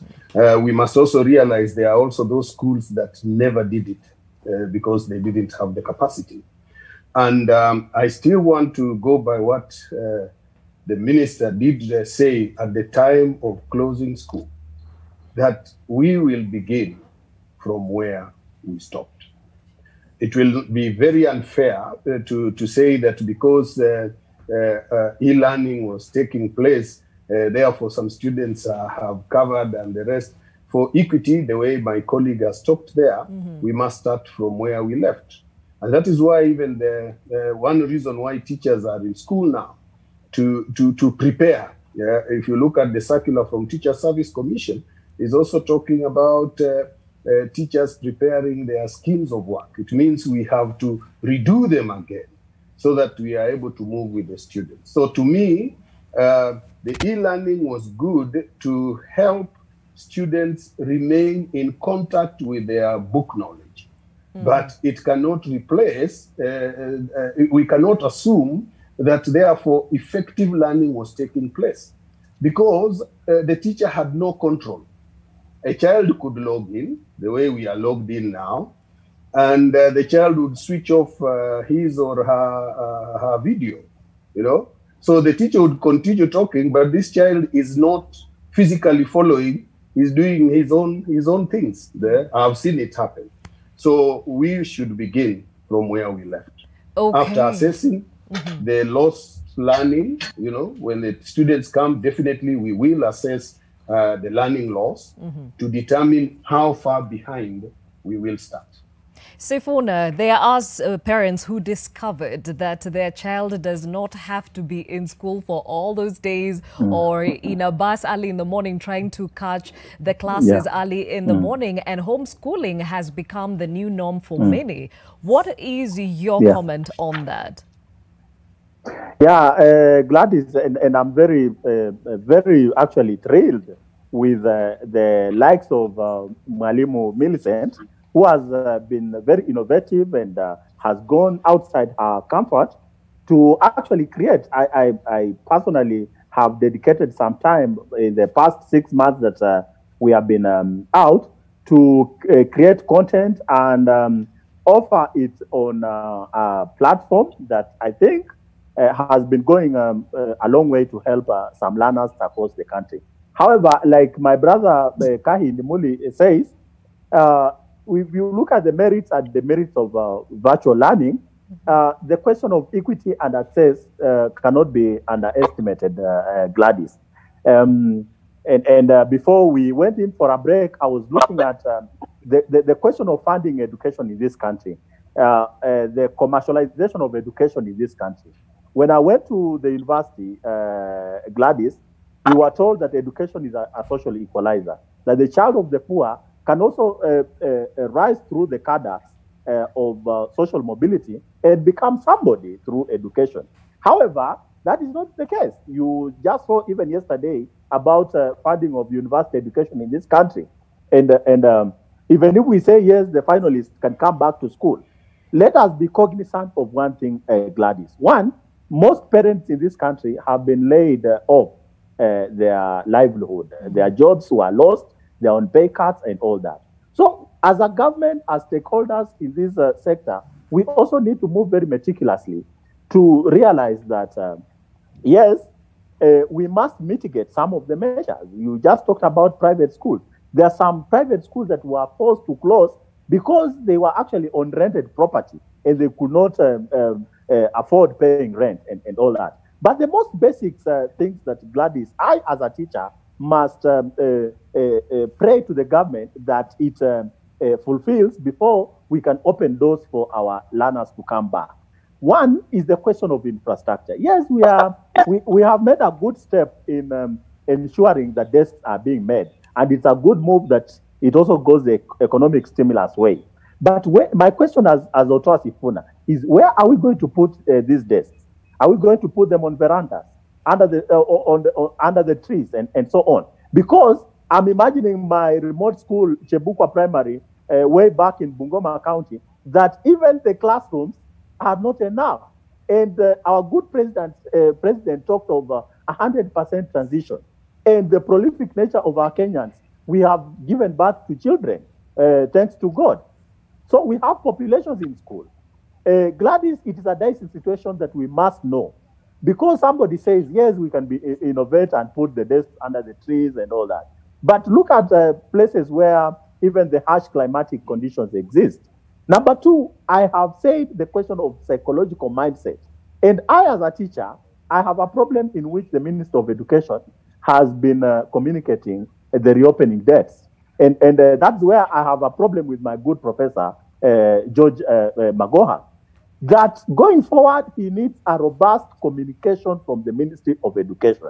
When you put parents, teachers, and students in uncertainty on whether the schools are going to reopen because of the dynamics you are working on, then it creates more chaos than that structured. Mhm. And lastly, even to look at the question of teacher-student ratio, Gladys, this country faces an acute shortage of teachers.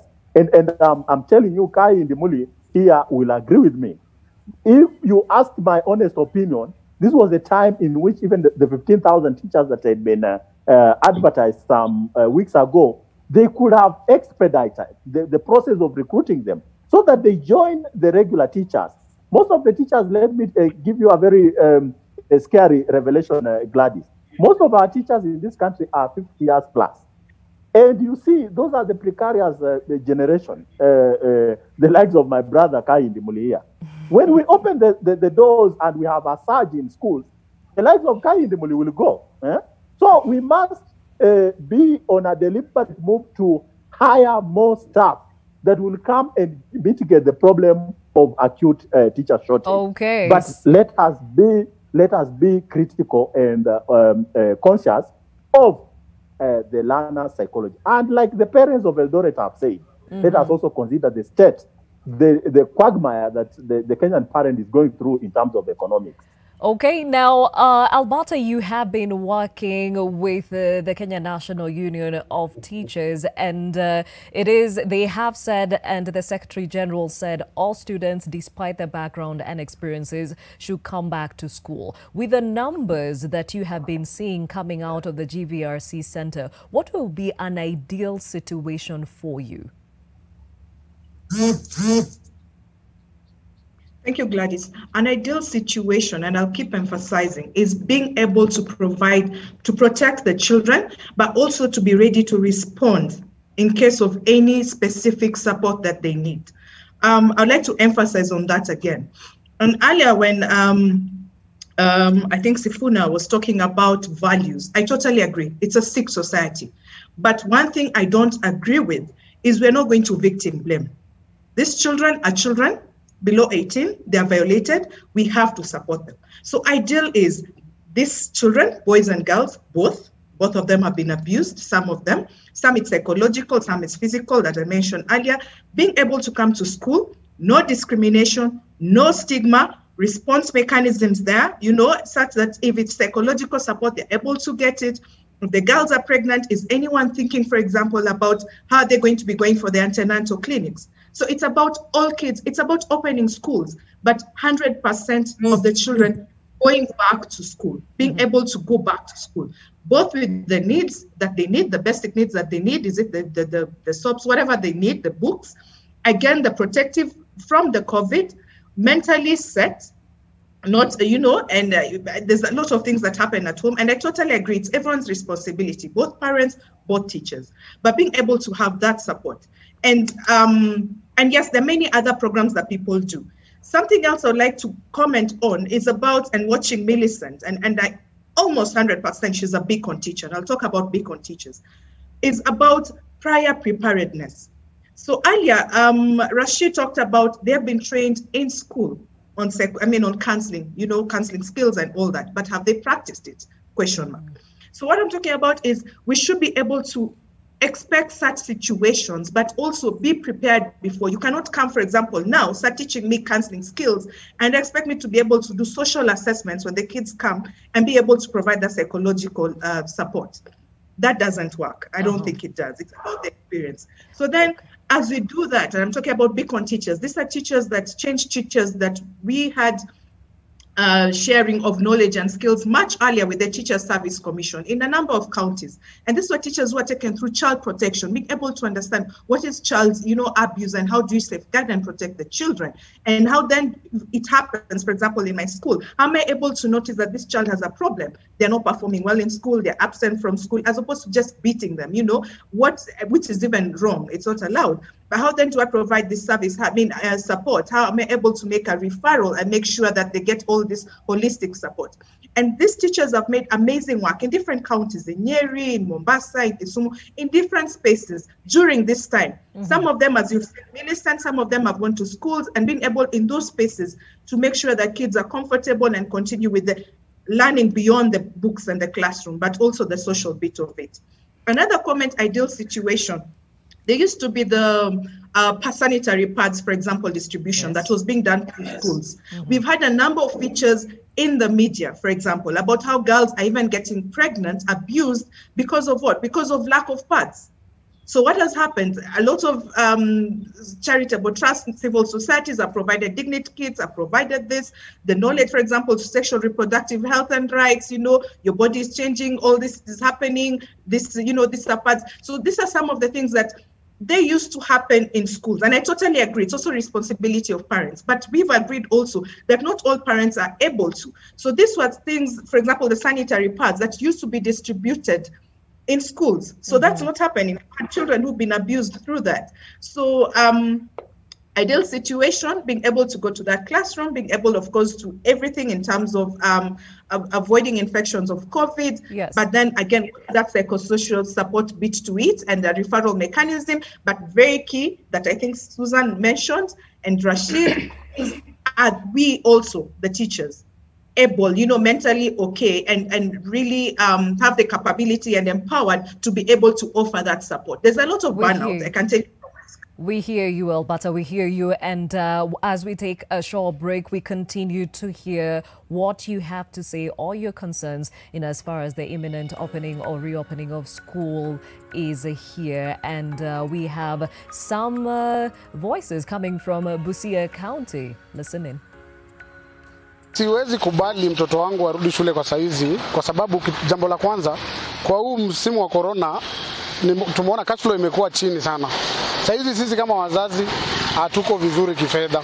Pesa ziko chini. So serikali ikisema watoto warudi shule saizi, labda kama watatusimamia upande ya fee. Mimi ningependa kwanza serikali kama inataka watoto warudi shule kwanza waanze kusanitize shule, madawati, kama ni zile vyoo wakuje kukuwe na zile maji na sabuni ya kuosha mikono, at least wapange katika shule zote. Kwanza nataka kushukuru kwa kukubali mikahawa zifunguliwe kuanzia leo, mabazi zifunguliwe. Ni mtihani rais amefanya, pia ni mwerevu na mwenye hekima.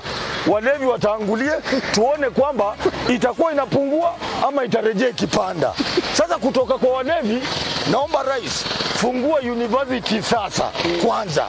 Tuone hao watu wazima wakikutanika pamoja, je, watachukulia aje kiwango cha kujilinda kutokana na virusi vya corona.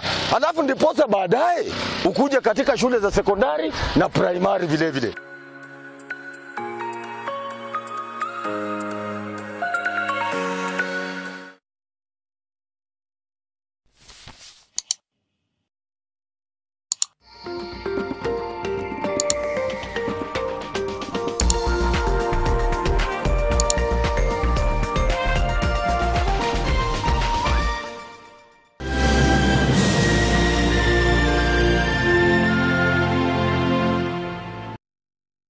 Safaricom iko na 500 MB free kila siku.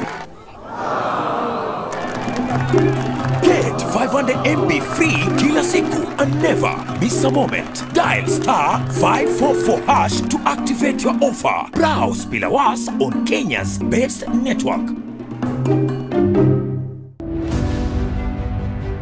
Serikali inafaa ijue namna ya kulinda raia wake. Closing time for all bars and restaurants shall be 10 p.m. every day.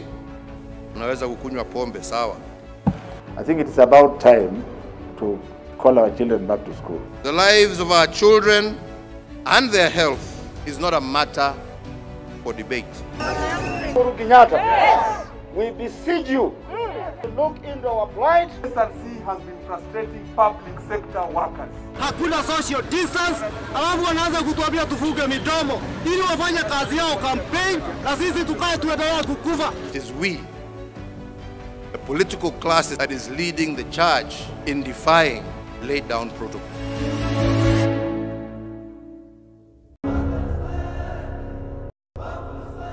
We are Nation, Africa's independent media brand. We are committed to empowering all Africans, from the young to the old, from the curious to the educated, and from the heart of the cities to the rural areas. We are Nation. Join us, because if you want to get far, you do it together. Nation. Empower Africa.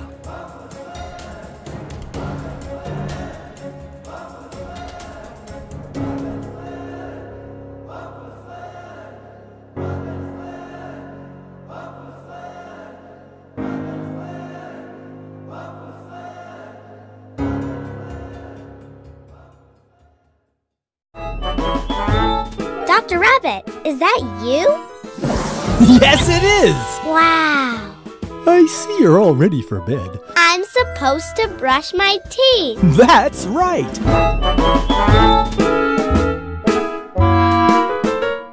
You're really becoming a brushing pro. Thanks. I have a good teacher.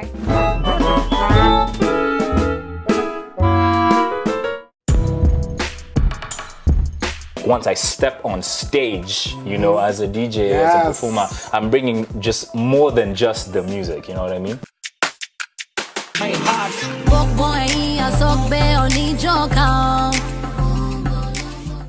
learned more about culture, even in music. You know, the avenue of being an artist is not exactly an everyday thing. Dad, all my friends are sick. How did this happen? 2020 showed us to never say never. Ensure your happiness with APA. Should never, ever happen. This week on Lit 360. Fotomoto inaleta ndoto moto. Fotomoto moto. You guys had dated.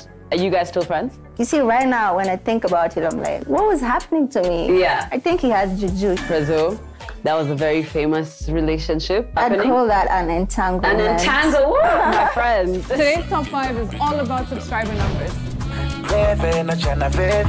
Wanaokudharau siku moja watakusalimia kwa heshima. Pinduka leo kuna lipuka watu juu ya furniture. I can see you looking at me. Lit 360. Did you know there's a laundry bar soap that can help save you time, water, and money? You save by not having to use multiple products. And you only rinse once. For a laundry soap that can help save you time, water, and money, try Whitewash Extra. Brand power, helping you buy better.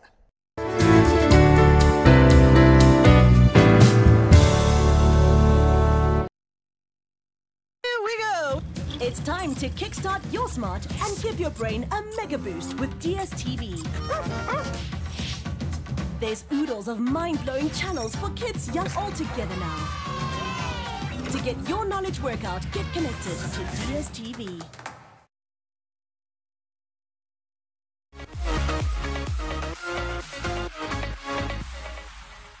Mimi nikiwa kama mzazi, I would wish I first stay with my kid kwa nyumba. Serikali ijipange vile inastahili, ichukue the requisite measures. Waache kukimbia, waache kutuambia, waache kuforce vitu ambazo hawataweza.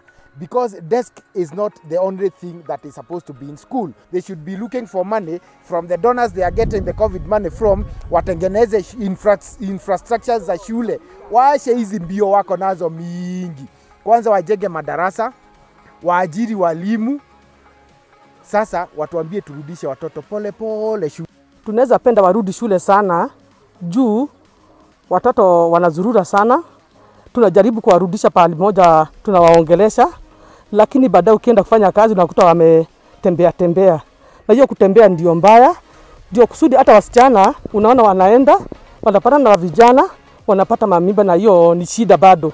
Juu huyo mtoto bado hajamaliza shule na ni mtoto mdogo, ako na miaka 18 na mwingine ako na 17, mwingine ako na 15. Our president atusaidie na watoto kurudi shule, wazazi hawana pesa wakati. Atusaidie na kurudi shule, watusaidie na school fees, na asaidie watoto na mask ya shule. Na shule jengo ikuwa nzuri, wakuwe na distance nzuri. Juu sasa mashule sasa hazijatengenezwa. Wajaribu kupiga maskuli msaada jeki wa kule maskuli vilasi vingine zinaanguka.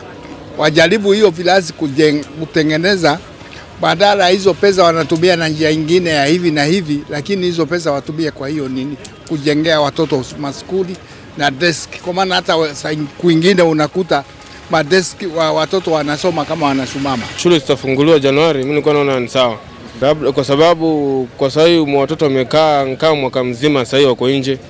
Pande nyingine wangekuwa wamekoroga watoto kwa sababu wangekuwa kivipi? Kwa wangeweza kufanya mtihani mwaka ujao tena waende kwenda madrasa mengine. Kwa hivyo Kenya ingekuwa cha muhimu waende Januari waanze fresh mwaka mwingine. Singependa mtoto wangu arudi shule kwa sababu sijahakikishwa usalama ya huyo mtoto akiwa shule. Ningependa watu hakikishie usalama ya watoto wetu, usafi, maji, na pia wa keep distance kwa watoto. Na watafanyaje, watu onyeshe venye watafanya ili watoto wasikaribiane shuleni. Children like sharing small things. So it will be difficult for even teachers to control these little children.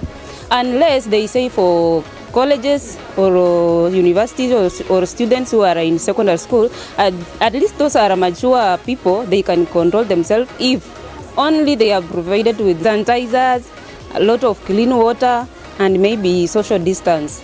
That one can be allowed. But for little children, I think that one cannot work. Schools are not ready to accommodate children because none of the schools has put in place the COVID-19 protocols. What the government should do first is to build more classes, because we are talking of social distancing, and at the same time the government is making desks, and when you go to schools, classes are already full. They are already full with the desks. So in fact the best issue is to remove some of the desks in the existing classes, but not to add more desks. Well, that is your voice, even as the country prepares to reopen schools, possibly in October. And those are varied opinions from across the country. So you can imagine a lot needs to be put into consideration and a lot of balancing also done, even as this decision is made. Well, we are coming to the end of this conversation. Are we ready to reopen school? And I'd like all our panelists to give their parting shot. I'll start off with our teacher, our parent, and of course, our counseling psychologist in studio. Yesterday, the CS for Education said the final year students in universities, teachers, training colleges, and TVETs to report back to school on Monday. So clearly, it has started to happen. As a parent, hearing other parents saying, Jameni, I don't have the school fees, nilikula yote sababu ya watoto kuwa nyumbani. Are you ready really financially or even with the resources to sustain the school going? Okay, it's a challenge. I think when parents heard that students are not going back to school in September, they rechanneled the money to something else. But if students will go back maybe from next week, that is the university students, the TVET, then that money has to be got from somewhere, because we also have to support. Remember, these institutions have not had money for like 6 months. So we also have to come in and do our part in paying maybe fees so that they can also prepare for all these things. Remember, we are waiting. We want the schools to provide the masks through the government. We want the hand washing places with the liquid soap and all that. So we also have to do a part and just get the fees and pay so that these institutions also don't run down. Yeah. Okay, now, Kahej, briefly, there are those parents who really do not have much to their name, and especially with the social economic impact of COVID-19. As a head of a school, will you be embracing all students despite their background?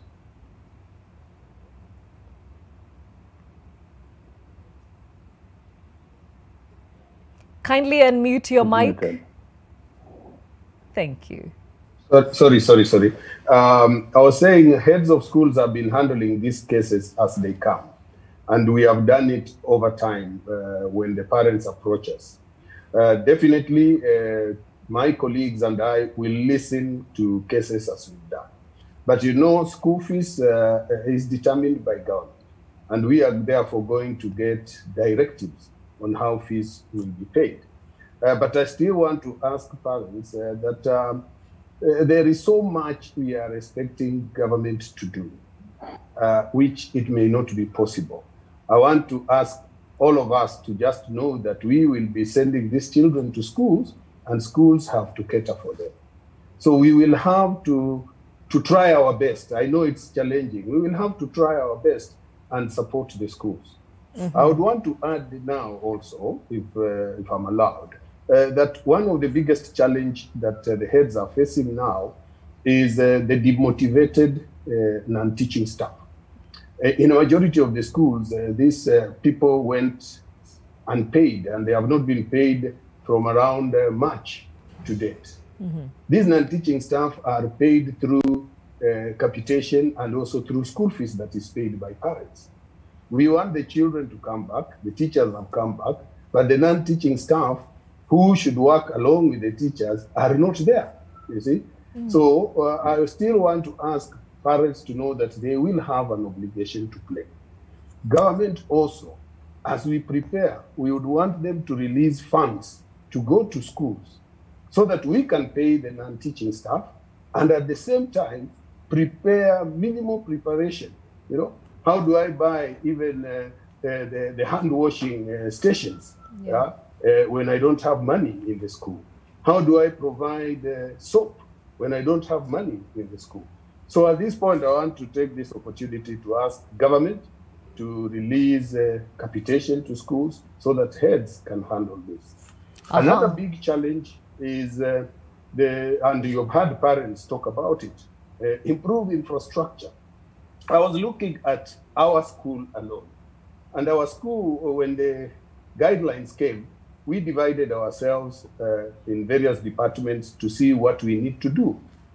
And looking at just mitigating one condition of social distancing, we are required to come up with 44 new classrooms.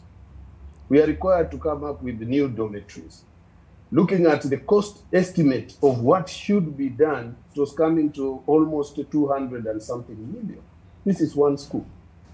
How many other schools with a population like we do? And those with a population like we have, there are almost 244 schools in this country. Yeah? So if all of them require 200 million to mitigate this, you can see that social distancing, that one aspect alone, parents should understand it is a nightmare in our schools.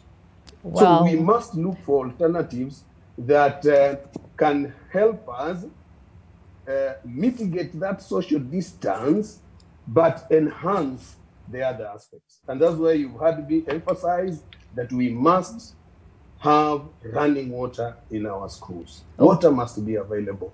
Soap must be available. And then wearing of mask is a must.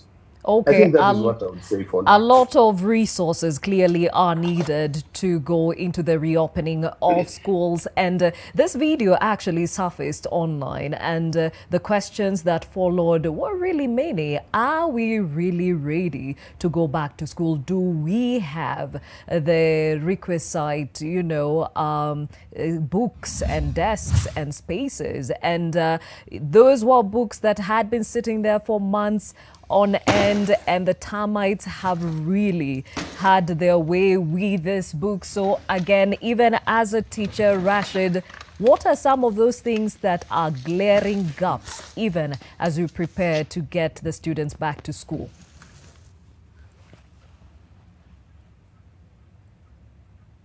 Rashid?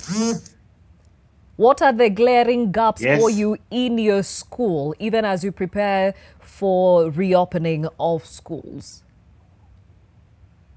Actually, the gaps, one of the major gaps is a matter of space, just like Brother Ndimuli has said, that we are required to observe the COVID-19 protocols about social distancing, you see.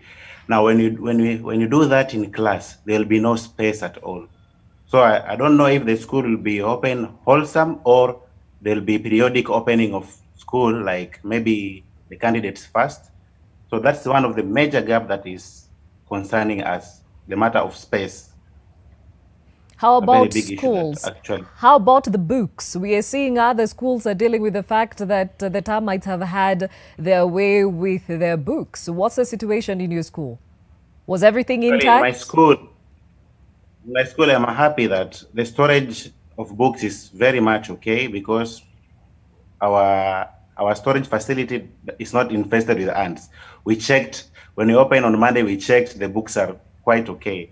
Maybe dust only, which is easy to deal with. Yes. But actually, termites, like we see in this video, that's not an issue for us. Okay, so even as we give you an opportunity to voice your concern, what is the top thing that you would like the president and all the stakeholders in this to keep in mind in as far as the welfare of teachers is concerned?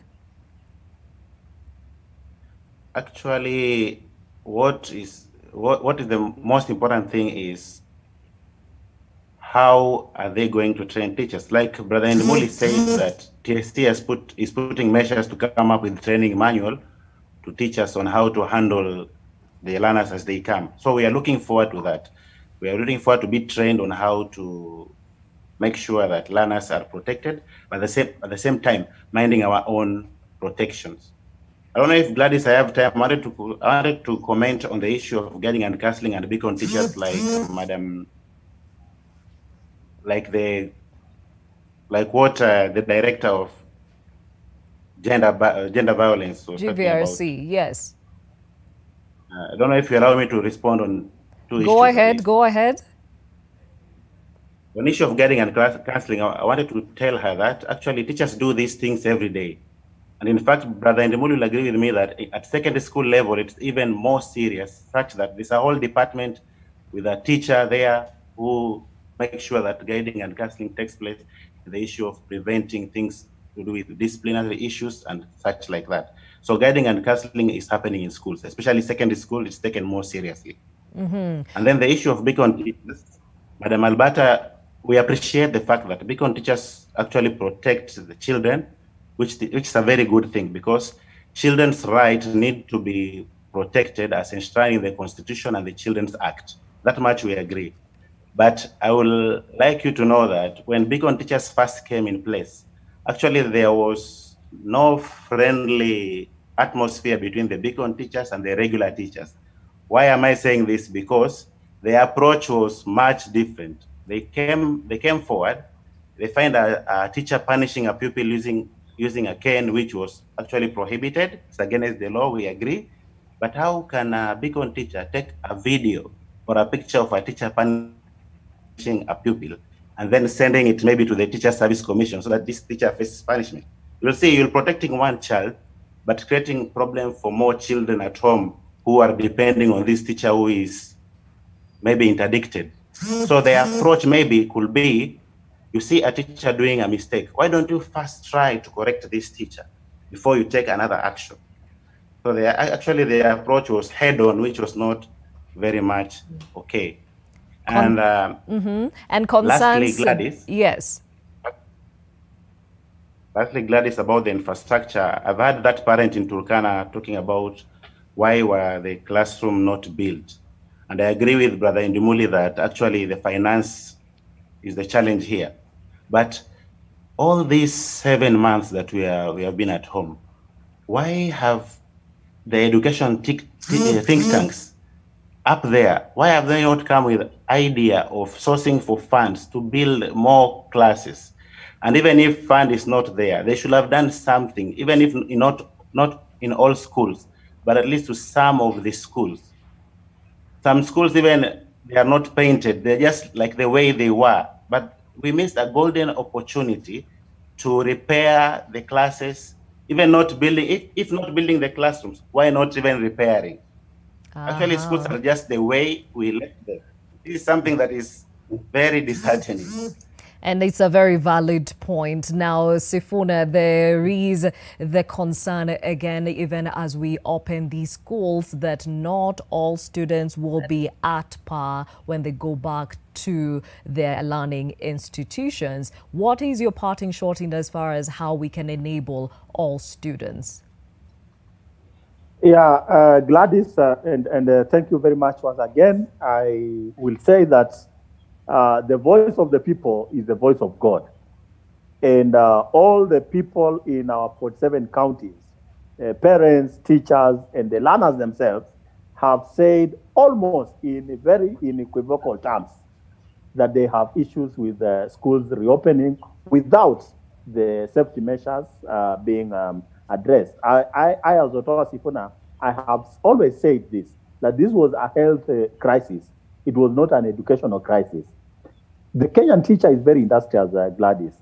At any time, if you are called to swing into action, we can actually do very marvelous and that we can work around the clock and make sure that the curriculum has been implemented and the syllabus covered. But we cannot bring back to life a situation where some of our students are found to be positive because of our nature in which we have dealt this whole affair.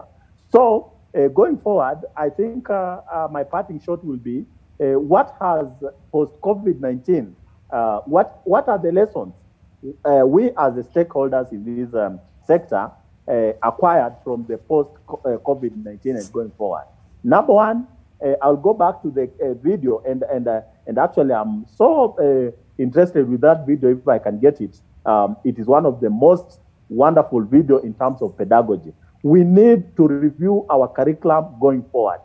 The inquiry-based learning, where the student is given autonomy even to do, experiment and discover on his or her own, rather than the teacher access, is going to be the learning in the post-COVID-19. Number two, and it pains me a lot as a teacher, that we as a government really gambled with the question of the digital platform.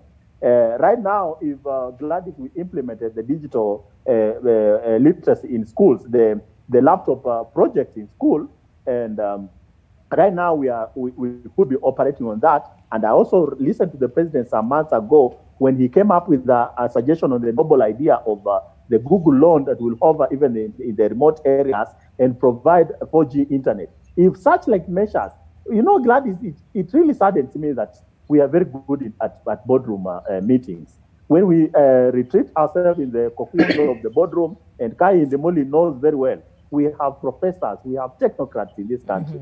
They are very good at boardroom. But when we come to the reality on the ground, execution becomes a problem. Capitation that Kai Ndemoli is talking about, Gladys, taking a long way to hit the school account is going to be a time bomb if it is not addressed. In fact, somebody was suggesting that, yes, if COVID has brought some measure to this, such that our academic calendar now will be starting in the month of June, and you see that is almost the timing in which the national budget is read and disbursement made, then God has brought us a solution out of that. But lastly, and most importantly, Gladys, as teachers, I want to say that our safety comes first. I've always been wondering why were even teachers recalled to go to school as a matter of priority and not support staff, whom Ndemoli admits have been laid off because the schools were unable to pay them. Those were the people to come in and do the slashing, to do the washing, to do the arrangement of desks, and so on. So even calling teachers to go to school as a matter of priority and preparation, to me, I think we are thinking in the upside down. And very lastly, let us not be an exam-oriented society. For Professor to describe 2020 as a lost year in academics just because we have not done our summative assessment, I think that semantics is wrong. That choice of word, lost, is wrong. We need to figure out and re-engineer our assessment policy. Must we continue now relying on summative assessment to give a grade to this particular child? Or must we now explore other avenues such as formative assessment that will now give, or even project-based learning that will give a grade to this particular student? Thanks to the president, he has brought in the question of 100% transition. We have the numbers. We must be careful. You know, Gladys, people don't want for us to do comparative analysis. But in Rwanda, in less than 2 weeks, with their development partners, they have been able, in less than 2 months, they have been able to put up over 20,000 classrooms. Are we born of a lesser God? Such that we cannot execute that in this country. Let us not gamble with our children. Children are the future of this country. And if we gamble with them, God will not forgive us. And lastly, let us not commercialize education. Let us not put money before education. Sifuna, I think that is your last point now. Thank you for being so candid about this conversation. And definitely it needs a multi-sectoral approach even as we prepare to reopen school whenever that will be. Now, speaking of a multi-sectoral approach, Alberta Wambua, you are in this conversation because you bring in a perspective that most people had overlooked, the psychosocial support that is needed for both teachers and the students at this time. Your parting shot.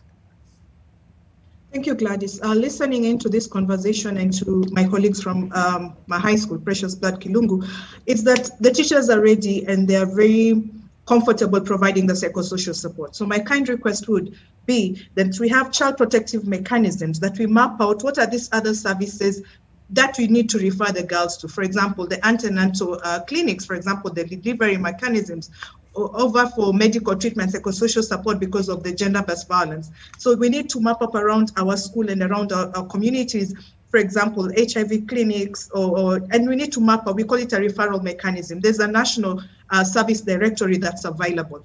Again, also for the teachers then to be able to provide support, is that, for example, at GVSC will be open to provide medical treatment, psychosocial support. We have 9 GVSC centers across the country, and we're really open to provide the specialized mechanism. The teachers can also dial in to the national GBV hotline, that's 1195, to be able to get whatever support they would need for their children, but also to get psychosocial support. And this includes also the GVSC hotline, which is 0800 720 565. And as GVSC, as we say, 1 is too many, so it doesn't matter the number of children, just even one child being abused, that's already a problem.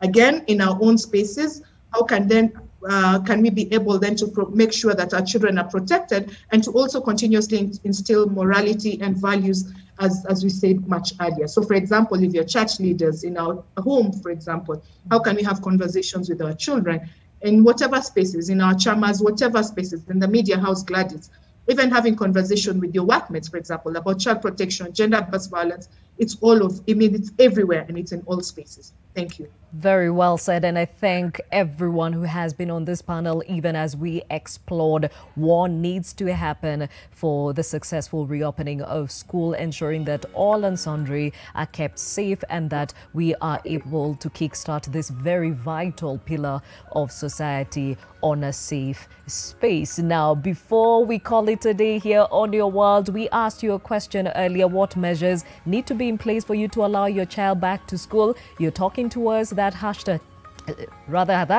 new normal. Please, let's have that feedback on the screen. We have Alex, who says they would go back to school when Corona has a vaccine. Well, if you were to wait for the vaccine, we'll be here for a very long time. Rispa Hunja, who says fees to Mekula. Well, you and many parents are speaking that language. Cindy says the usual measures that the Ministry of Health has been talking every day about since March, when Corona was reported in the country. Yes, washing your hands, physical distancing, and of course wearing your mask has been reiterated here. Lamondo Cotedo says hand washing locations next to the washrooms to protect our children from diarrheal diseases, provide age-appropriate health education concurrently with the curriculum, and employ more teachers. Is it too much to ask for? Ignoring masks and sanitizers is intentional. We hear you, Lamondo. Joseph Onyisi says the ministry must assure us that our children are going to be safer by ensuring that health protocols are adhered to, like social distancing, sanitizing, mask wearing, and other safe measures. Mr. Pio says at least 2 nurses, school population, a factor to consider, improved hygiene, availability of sanitizers, social distancing will only apply in TVET and campuses. Hawa wengine, it's very hard. The rest tuachie Mungu, he will guide us through this one. But a lot of wisdom is also needed in this one. Now, schools need to observe the Ministry of Health guidelines and government to support parents in fee payment. I wish we knew who that was. But as it says, mental wellness should be redirected to the teacher. I think this is a communal responsibility. But yes, the teachers need to be trained and be ready for this. Enoch Torore says generally a big no. It looks like Enoch is not ready to take his children back to school. And he also says, again, generally a big no. Do we have more feedback?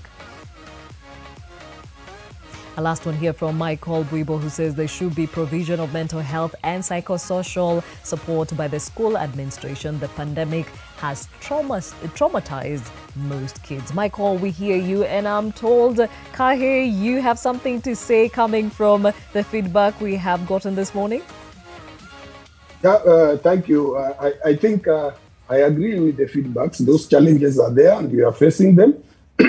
What I would like to say is earlier on you had said it appears one side of the panel has information and the other side does not have. Yes. I wanted to say and ask colleague principals and colleague teachers that the guidelines are on the Ministry of Education website.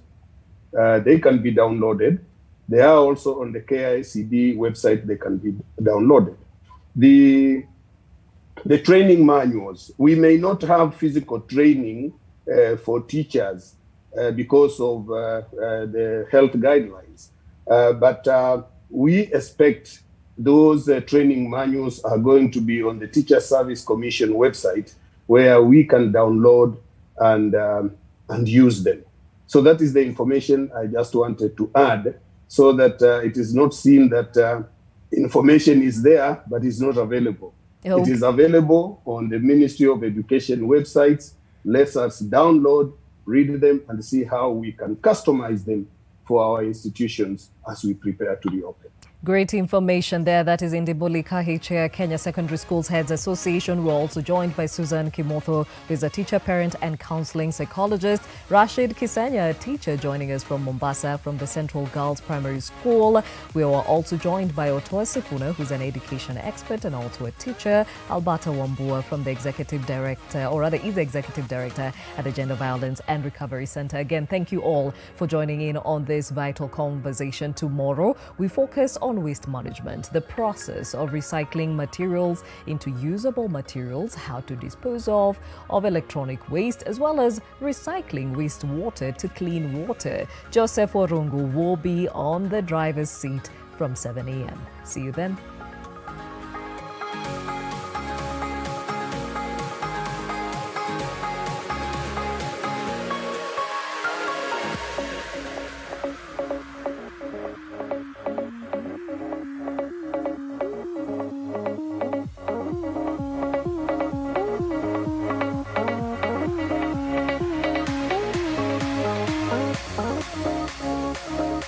Thank